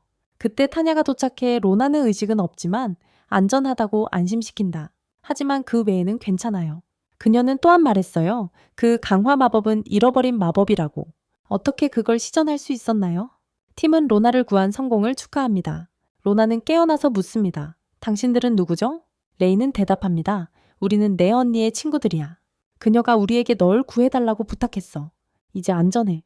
그들은 로나를 솔에게 데려가고 소라는 로나가 무사하다는 사실에 매우 기뻐하며 팀에게 구해줘서 고맙다고 말합니다. 모두가 이 순간 행복해하지만 로나와 소라는 이제 즉시 이 지역을 떠나야 한다고 말한다. 로나가 어려움에 처했을 때 마을 사람들이 그녀를 버렸고 아무도 도와주러 오지 않았기 때문이다. 그 때문에 그들은 더 이상 그들 사이에서 살 수 없다. 레이는 그들에게 조심해야 한다고 말한다. 숲에는 그림자 기사 같은 위험한 몬스터들이 가득하다. 로나는 그들이 오랫동안 외부 세계와 단절되어 있어서 상황에 대해 아무것도 몰랐다고 설명한다. 카나데가 말한다. 우리와 함께 가는 건 어때? 그녀와 타냐는 그들을 팀에 합류하도록 설득하려 하고 타냐가 말한다. 결정은 우리 리더인 레인에게 달려 있어요. 지금 이 순간 레인은 동의했고 모두가 기뻐합니다. 그때 로나와 소라는 말하죠. 이제 우리와도 계약을 해야 한다고. 레인은 충격을 받고 그들은 그가 이미 타냐와 카나데와 계약했으니 자신들도 그에게 이익이 되고 싶다고 말합니다. 레인은 동의하고 그들과도 계약을 맺습니다. 하지만 레인은 두 강력한 존재와 한꺼번에 계약을 맺느라 완전히 지쳐서 곧 쓰러질 것 같습니다. 로나와 소라는 그를 붙잡고 묻습니다. 괜찮아요? 레인은 대답합니다. 네, 그냥 약간 어지러울 뿐이에요. 그들은 그에게 말한다. 우리에게 기대라고. 나중에 레인은 쓸모없는 영웅에게 방패를 전달하러 가고 그의 팀은 멀리서 지켜본다. 레인은 진실의 방패를 영웅에게 건네고 영웅은 충격을 받고 묻는다. 무슨 일이죠? 영웅이 말한다. 이상하군요. 네가 떠난 지 겨우 이틀밖에 안 됐는데. 레인이 대답한다. 맞아요. 그리고 우리는 단 이틀 만에 임무를 완수했어요. 어리석은 영웅이 일어나 말한다. 불가능해. 우리는 일주일이나 걸렸고 아직도 못 얻었는데 이 방패는 가짜임에 틀림없어. 레이는 그에게 말한다. 그렇게 생각한다면 직접 검사해보라고. 치유사는 방패의 감정 마법을 사용해 진짜임을 확인한다. 모두가 깜짝 놀라고 무가치한 영웅은 어떻게 이렇게 빨리 성공했는지 궁금해야 재퇴한다. 정말 빠르게. 영웅은 레인의 팀을 바라보며 로나와 소라를 보고 말한다. 여기 새로운 얼굴들이 있군. 처음 보는 사람들 같아. 애들처럼 보이네? 레인은 그에게 말한다. 그건 네가 신경 쓸 일이 아니라고. 그리고 속으로 생각한다. 로나와 솔에게 날개를 숨기라고 한 이유는 사람들이 알게 되면 인간 정착지에 요정들이 나타나면 그 지역 전체에 공황 상태가 올 수 있어요. 그때 레인이 영웅에게 묻습니다. 약속한 보상은 어디 있나요? 영웅이 반문합니다. 바로 돈부터 챙기려 하네. 레인은 돈을 받고 말합니다. 좋아요. 약속한 대로 20골드 동전입니다. 그리고 떠납니다. 그 순간 기사님이 레인을 멈추고 묻는다. 잠깐 우리와 다시 합류하고 싶니? 팀! 레인은 충격을 받고 어리석은 영웅이 소리칩니다. 미쳤어. 누가 허락했는데. 기사가 대답합니다. 네, 이건 제 생각입니다. 하지만 최근 사건들은 우리가 정말 비가 필요하다는 것을 증명했어요. 그는 우리가 함께 갈 수 없었던 잃어버린 숲까지 지나갔어요. 기사는 비에게 다시 팀에 합류하라고 제안합니다. 하지만 물론 비는 그 제안을 거절하고 팀과 함께 떠납니다. 그러나 보잘것없는 영웅은 여전히 비에게 질투심을 품고 있으며 그를 파괴하겠다고 맹세합니다. 나중에 비는 팀에게 영웅과 저주받은 야수왕의 전설을 이야기합니다. 그들이 야수왕을 물리치는 사람이 꼭 영웅일 필요는 없다고 묻자 팀은 비에게 그가 점점 강해지고 있다고 설득하며 결국 그가 저주받은 야수왕을 직접 물리칠 것이라고 믿게 만듭니다. 그들은 모두 웃으며 매우 행복해야 한다. 아침에 팀은 일어나서 아침 식사를 하러 간다. 타냐는 레인에게 현재의 힘에 맞는 새 장비가 필요하다고 말한다. 레인은 영웅과의 지난 임무에서 돈이 충분히 생겼다고 말한다. 그래서 새 장비를 사는데 문제가 없다고 한다. 그는 더 강해지고 친구들을 지키기 위해 새 장비가 필요하다고 생각한다. 그 후 레인은 팀과 함께 장비를 사러 시장에 간다. 하지만 로나와 소라는 많은 사람들 사이에 있는 것이 매우 긴장되고 두렵다. 누군가 자신들이 요정이라는 사실을 발견할까봐 두려워한다. 레인은 그들을 안심시키지만 소라는 그가 안심시켰음에도 불구하고 그들이 여전히 두려워한다고 말한다. 로나는 그들이 오랫동안 현실과 격리되어 있었다고 언급한다. 그러다 그들은 타냐와 카나데가 인간들과 아주 잘 어울리며 평범하게 교류하는 것을 알아차린다. 그 순간 몇몇 아이들이 다가와 레인과 농담을 주고받기 시작한다. 로나는 아이들 앞에서 거의 자신의 본성을 드러낼 뻔했지만 레인과 소라가 그녀를 막는다. 로나는 왜 그들이 자신을 막았는지 묻고 누군가 공연을 요청하면 즉시 응해야 한다고 말한다. 소라는 그녀에게 마법을 사용하면 날개가 나타나고 그들의 정체가 이 마을에서 드러날 거라고 상기시킨다. 그 후 그들은 마을에서 가장 좋은 무기 가게에 도착하지만 외관은 매우 허름해 보인다. 들어가자 그곳의 주인인 늙은 드워프를 만난다. 레이는 난쟁이에게 자신이 무기와 적합한 방패를 찾고 있다고 말한다. 그 자신, 늙은 드워프는 원하는 것을 골라도 된다고 말한다. 카나데는 타냐에게 드워프가 매우 무섭게 보인다고 속삭이고 타냐는 드워프는 매우 심술궂기로 유명하다고 대답한다. 레이는 적당한 무기를 찾기 위해 가게를 둘러보며 이제야 이 가게가 도시에서 유명한 이유를 이해한 것 같다. 주인이 난쟁이 대장장이었기 때문이다. 그는 계속 둘러보다가 마음에 드는 단검을 찾는다. 타냐는 단검 하나만으로는 부족하다며 더 인상적인 무기가 필요하다고 말한다. 레이는 단검 사용에 익숙하다고 대답한다. 레인이 단검을 펼치자 카나데도 감탄하지만 레이는 뭔가 매우 이상한 점을 느낀다. 그때 또 다른 손님이 들어와 난쟁이 노인에게 자신이 도시 최고의 대장장이임을 말하며 가장 좋고 비싼 무기를 원한다고 한다. 그는 난쟁이 앞에 은화 주머니를 내려놓는다. 늙은 드워프는 그에게 아주 아름다운 검을 주고 손님은 매우 기뻐하며 그것을 받아들고 떠난다. 레이는 난쟁이에게 가서 방금 팔았던 무기가 정말 최고였냐고 묻는다. 가졌었어요? 늙은 드워프는 날카롭게 그를 쳐다보며 무슨 뜻이냐고 묻는다. 레이는 그 검이 단지 아름다운 장식품일 뿐이며 매우 약할 것이라고 그에게 말한다. 실제 전투에서 그는 가게에 있는 모든 무기가 다 똑같아 보인다고도 언급하며 암시합니다. 그 난장이가 뭔가를 숨기고 있을지도 몰라. 타냐, 카나데, 로나 그리고 소라는 레인의 말에 놀라지만 늙은 드워프는 미소를 지으며 웃고 그에게 눈썰미가 뛰어나다고 말한다. 그는 레인이 맞았다고 인정한다. 그가 자유시간에 만든 모든 무기들이 전시된 것들이며 그중 어느 것도 특별하지 않다고 한다. 로나는 이것이 100% 진짜 속임수라고 외친다. 그러자 늙은 드워프는 레인에게 멋진 검 컬렉션을 보여준다. 레인은 그 높은 품질에 감탄한다. 레인 내가 그렇게 멋진 무기를 만들 수 있는데 왜 그렇게 대우했니? 이전 손님을 바보처럼 만들었어. 늙은 드워프는 그것이 열정을 시험하기 위한 것이라고 설명한다. 요즘 사람들은 자신의 개인 기술이나 무기 취향을 고려하지 않고 돈을 벌어 좋은 무기를 사러 온다. 잘 다루지 못하면 정성껏 만든 무기조차 버리기도 한다. 우리 대장장에게 무기는 자식과 같다. 좋은 사람만 쓰길 바라는 건 이기적인 일일 것이다. 그때 팀은 늙은 드워프의 마음을 이해한다. 드워프는 레인에게 어떻게 무기를 구별하는지 묻는다. 드워프에게는 모든 무기가 사람을 속이기 위해 훌륭해 보인다. 레인은 정확히는 모르지만 자신이 야수 조련사라서 그럴지도 모른다고 말한다. 동물을 길들일 때 그는 그것을 주의 깊게 관찰하며 모든 행동을 배우고 모든 것에 의심을 품게 만든다. 단지 상황 때문만이 아니라 난쟁이 때문만은 아니다. 늙은 난쟁이는 레인에게 그를 좋아한다고 말하며 지금부터 레인은 자기가 특별한 무기를 만들어줄 대상 중 하나가 될 거라고 한다. 레인은 매우 기뻐한다. 그리고 캐나데와 타냐는 그가 여전히 놀랍다고 말해준다. 그런 다음 늙은 난쟁이는 레인에게 문제가 하나 있다고 말한다.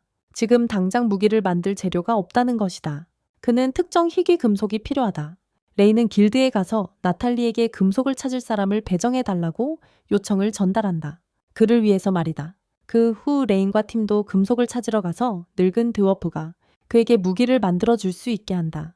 그들은 광산 쪽으로 향하며 점점 가까워지고 즐거운 시간을 보낸다. 카나데는 마치 소풍 온 것 같다고 말하지만 로나와 소라는 걷느라 지쳐서 완전히 녹초가 되어 있다. 그들은 도중에 잠시 쉬고 날씨가 매우 더워서 호수에 가서 잠깐 휴식을 취한다.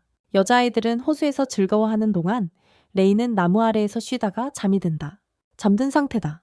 그 후 그들은 다시 광산을 향해 출발했고 터널 상황이 매우 수상하다는 것을 알게 된다.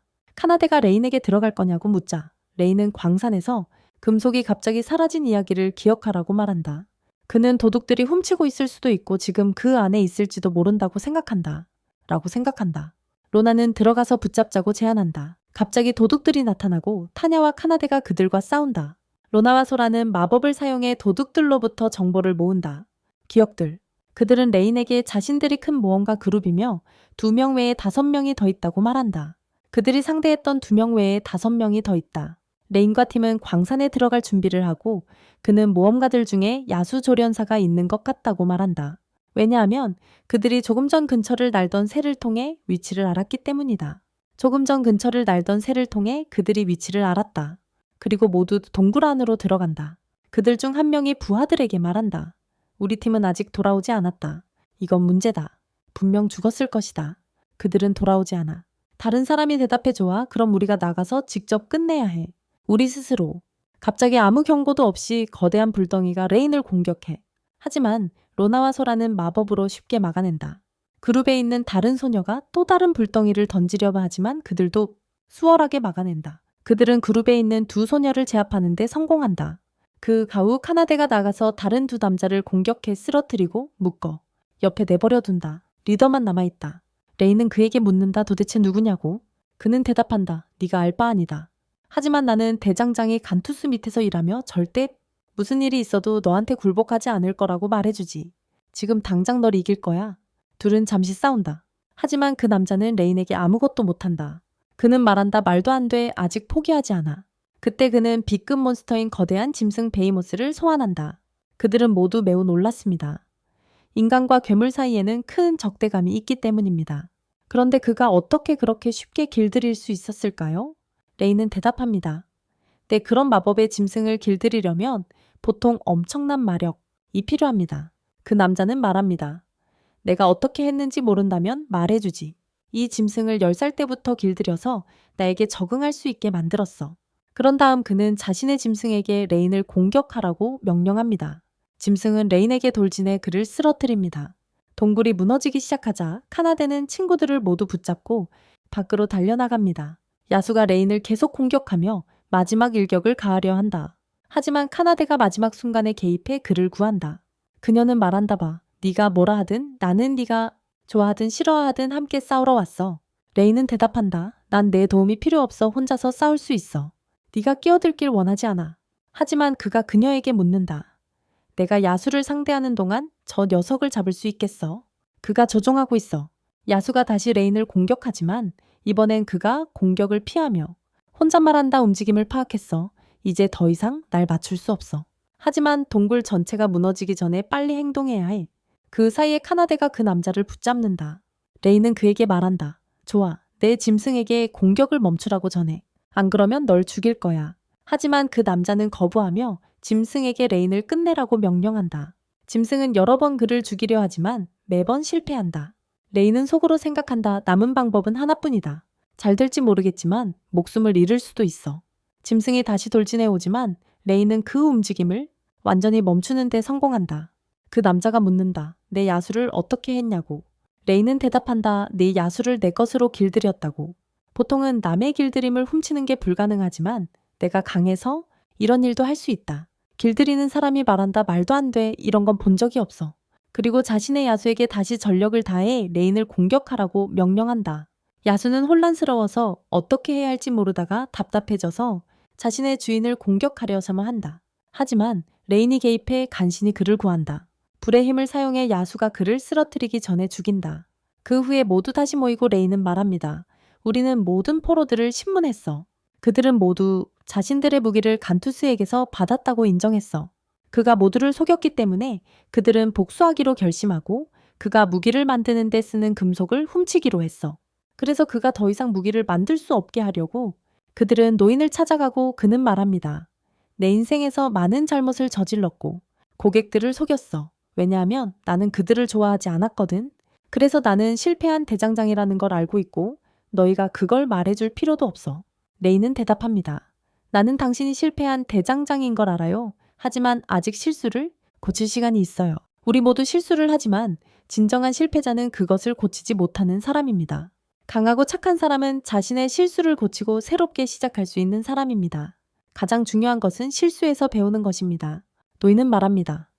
내 나이 또래의 소년이 내게 조언을 하다니 믿기지 않는다.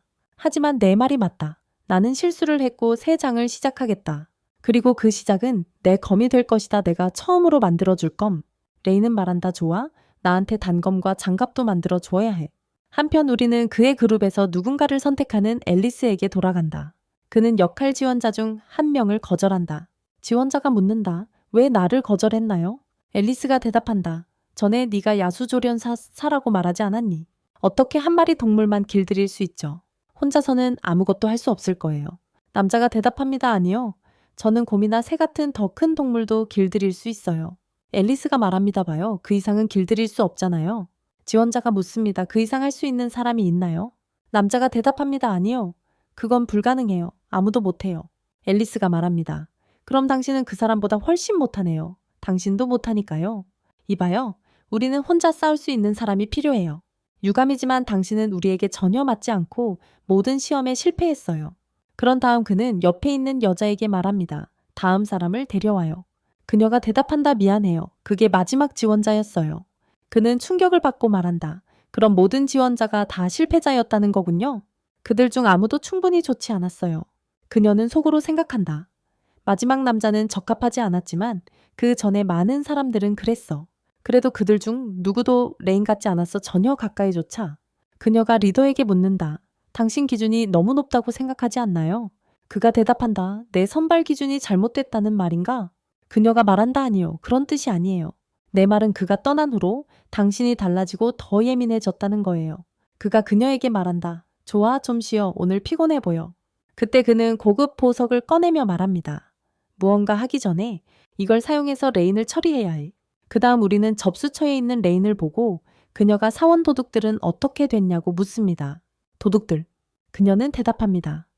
우리는 단순히 그들의 모험가 면허를 취소하고 강제 노역형을 선고했어요. 그가 말합니다. 그건 너무 가혹한 처벌이야. 그녀가 대답합니다. 아니요, 그들은 더 심한 벌을 받아야 해요. 이 사람들은 많은 것을 훔치고 여러 곳에서 문제를 일으켰으니 그들의 형벌을 받을 자격이 있어요. 그 순간 쌍둥이들이 밖에서 기다리다가 그에게 무슨 일이 있었는지 묻는다. 그는 도둑들이 벌을 받고 마땅한 대가를 받았다고 말한다. 그들은 그에게 화내지 말라고 말하며 네가 할 일을 했고 아무도 너를 탓할 수 없다고 한다. 그 괴물이 살아 있었다면 도시에는 큰 위협이 되었을 거라고 한다. 도시. 레이는 맞다고 대답한다. 그래서 오늘 도시를 산책하는 게 어때? 날씨도 좋고. 그들은 동의하고 산책하면서 소시지를 즐긴다. 그리고 진짜 좋아해? 이후에 그들은 함께 앉아 그에게 묻는다. 어떤 능력을 얻었느냐고. 우리와 계약을 맺었을 때 레이는 어리둥절해야 하며 묻는다. 무슨 능력? 그들은 그에게 설명한다. 그래, 카나데와 계약을 맺었을 때 너는 일부 신체 능력을 얻었고 그리고 용소녀에게서 마력도 얻었어. 그러니까 우리와 계약을 맺었을 때 너도 마법 능력을 얻었을 거야. 기분이 달라진 게 느껴지니? 레인이 대답한다. 아니, 전혀 달라진 게 느껴지지 않아. 그들은 놀라서 어떻게 그런 일이 가능하냐고 묻는다. 분명 내 마법력이 예전보다 더 강해졌을 거야. 레인은 궁금해서 그들에게 묻는다. 더 강한 마법이 뭐냐고. 그들은 그에게 말한다.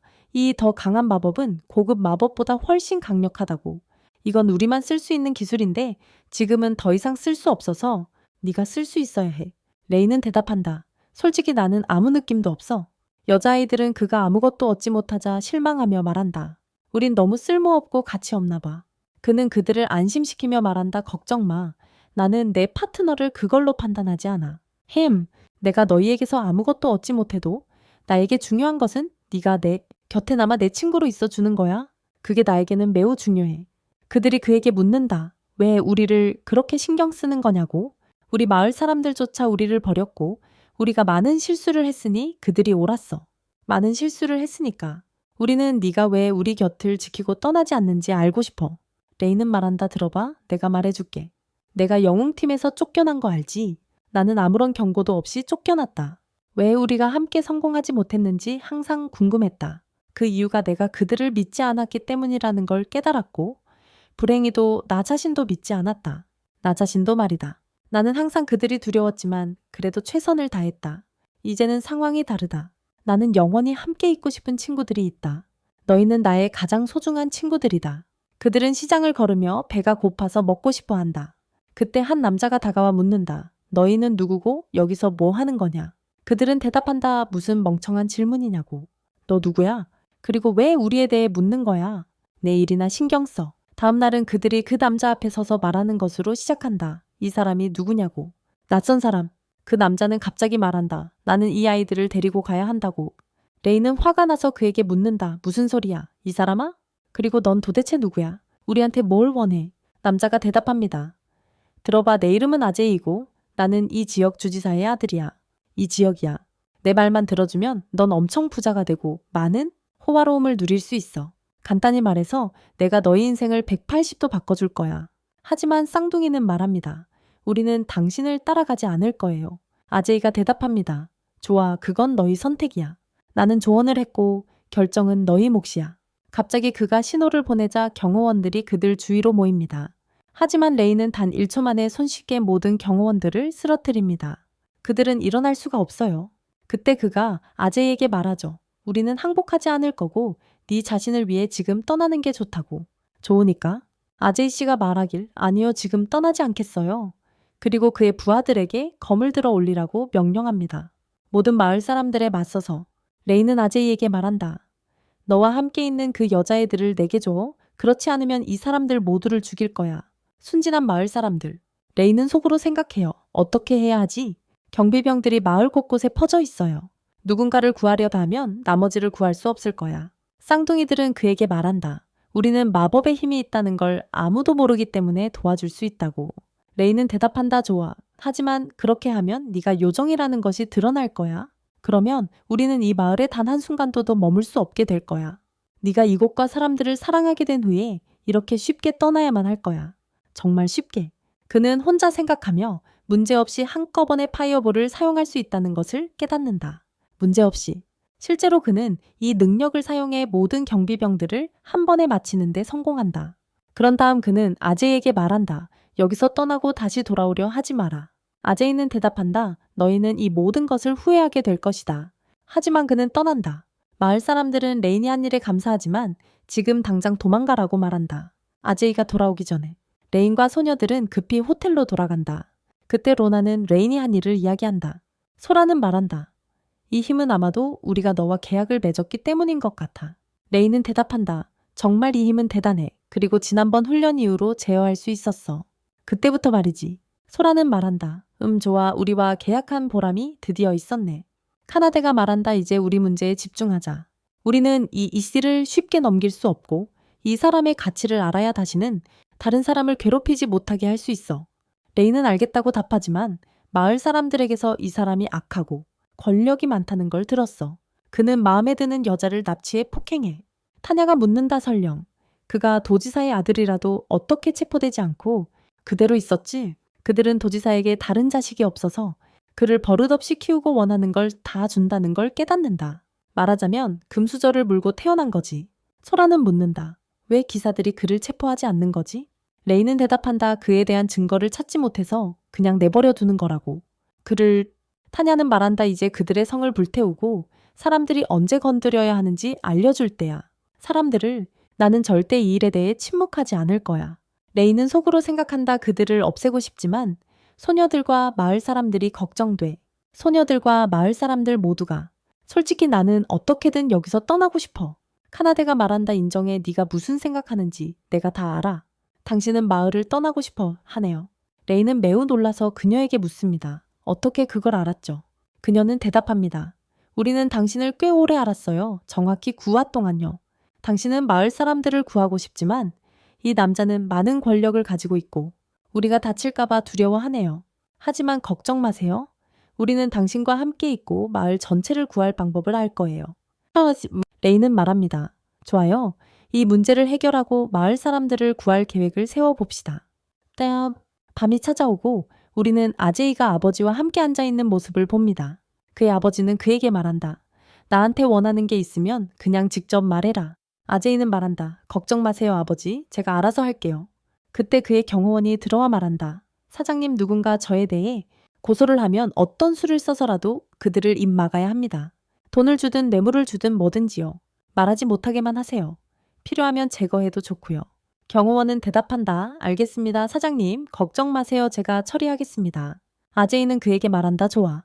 이제 레인이라는 소년에 대해 조사해서 태어날 때부터 지금까지 모든 것을 알아내라.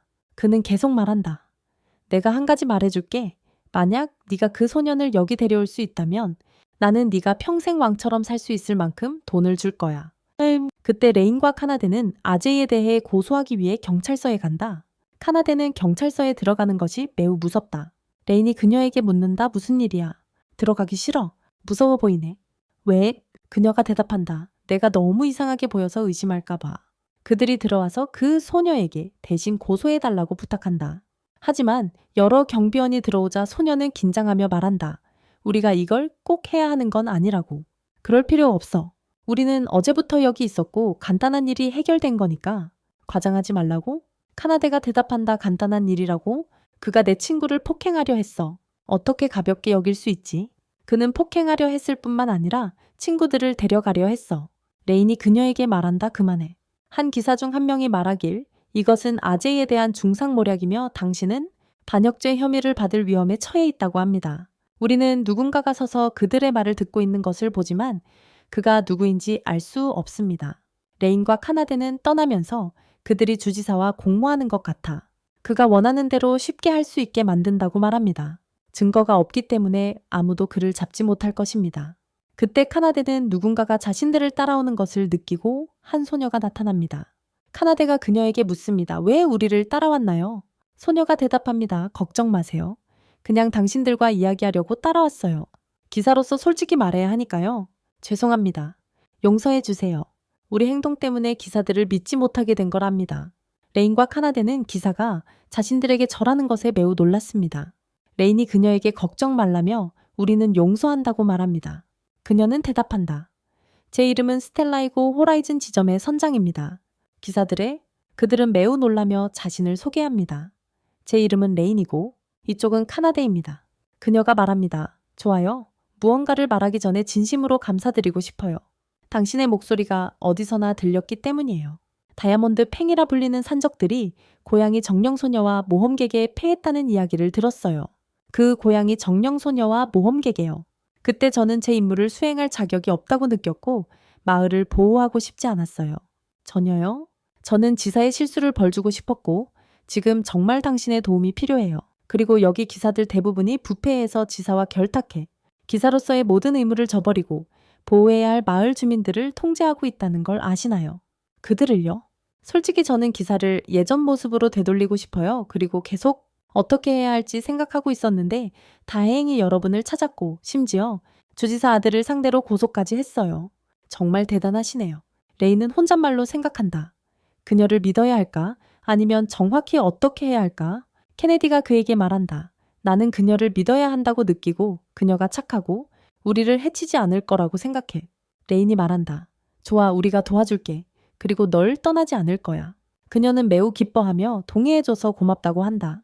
그런 다음 그녀가 묻는다. 왜 처음부터 주지사를 겨냥하는 거야?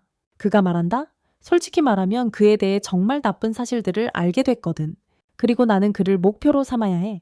케네디가 말하길 말은 그만하고 움직이자고. 하지만 그들이 먼저 해야 할 일이 있는데 바로 증거를 찾아내는 것이다. 그렇지 않으면 반역자로 간주될 테니까.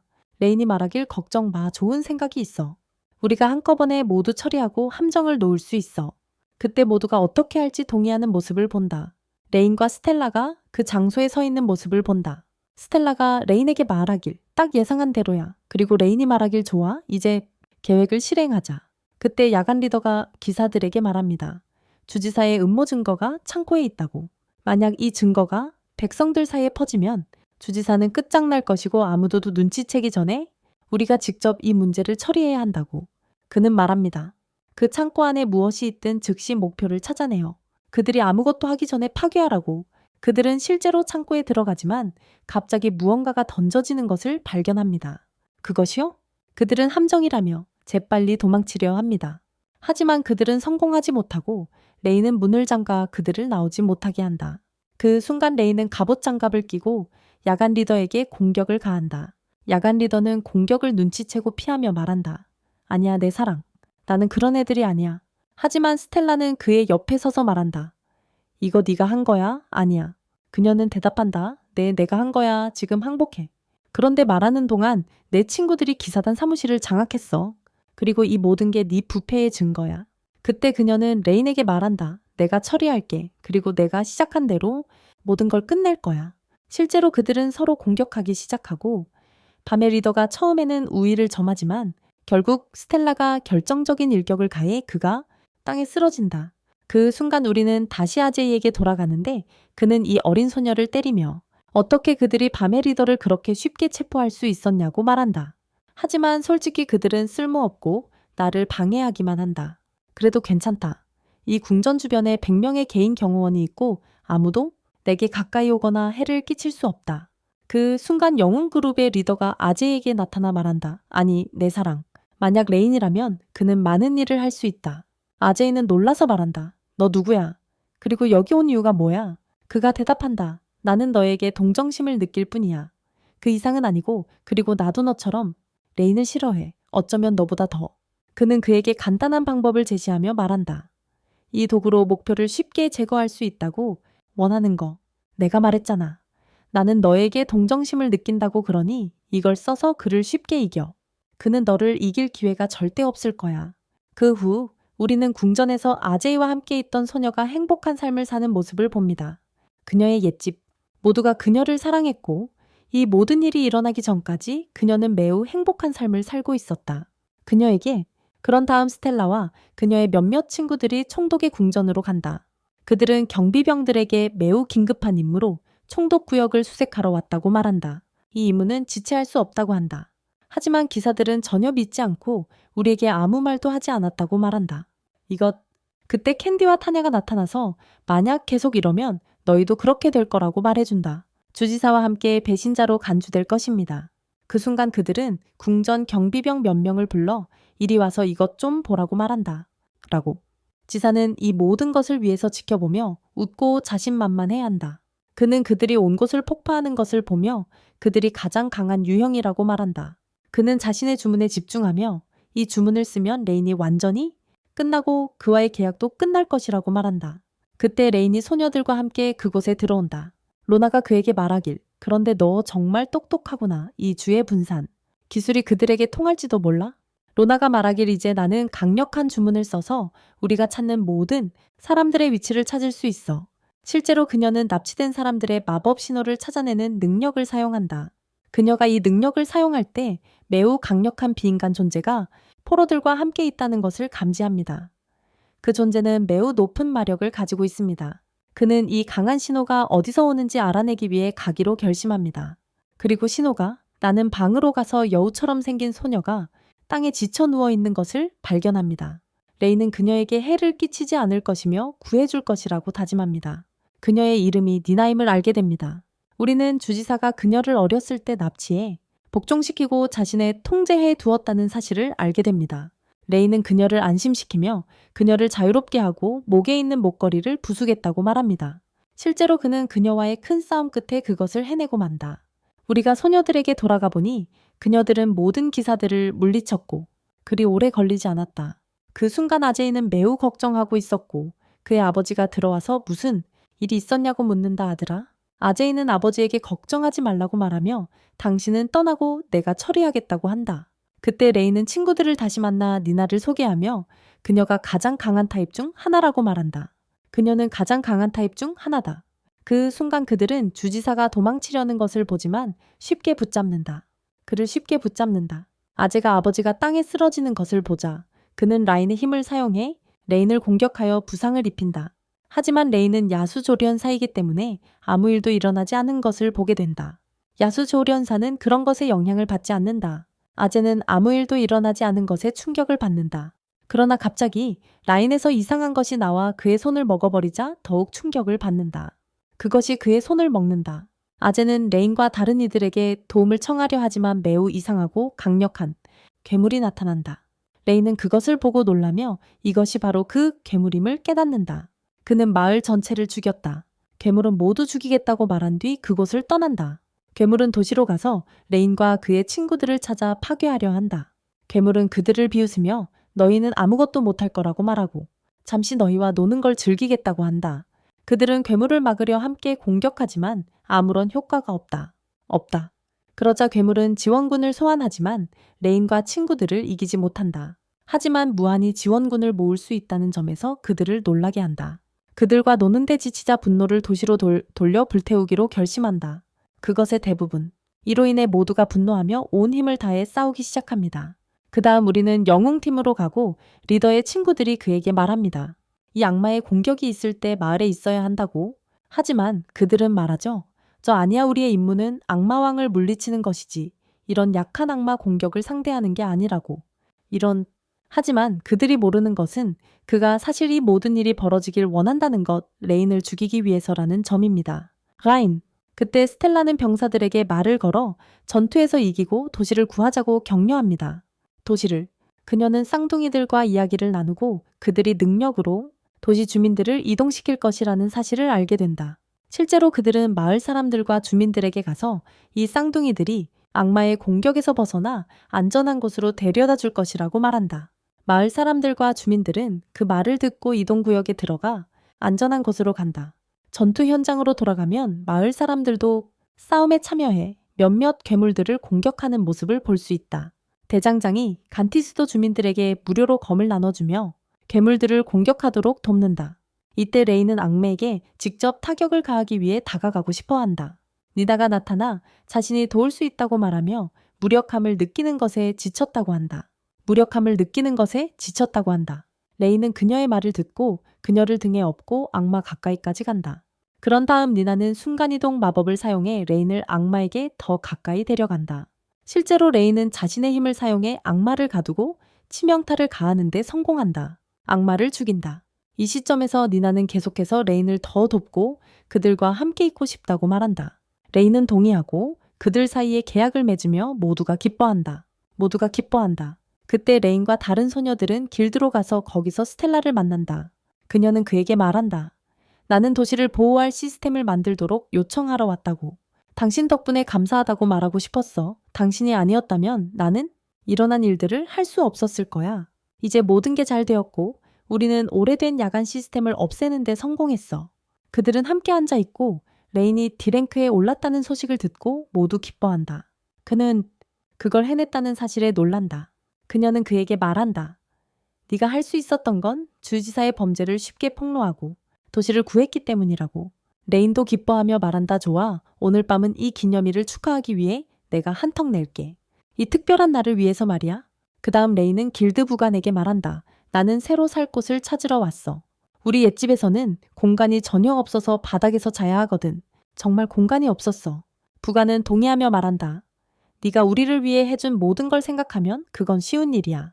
우리는 내 같은 영웅이 가까이 있어야 해. 그 후 모두 함께 집을 찾으러 가서 여러 집을 둘러보지만 마음에 드는 집을 찾지 못한다. 마침내 레이는 한 집의 마음을 정하지만 길드 부관이 그에게 말한다. 이 집에는 한 가지 문제가 있어요. 유령들로 가득하거든요. 그들이 집에 들어가자 모든 것이 움직이고 유령이 나타난다. 그들 앞에 모두 무서워서 그녀와 싸우려 하지만 아무것도 할 수 없어요.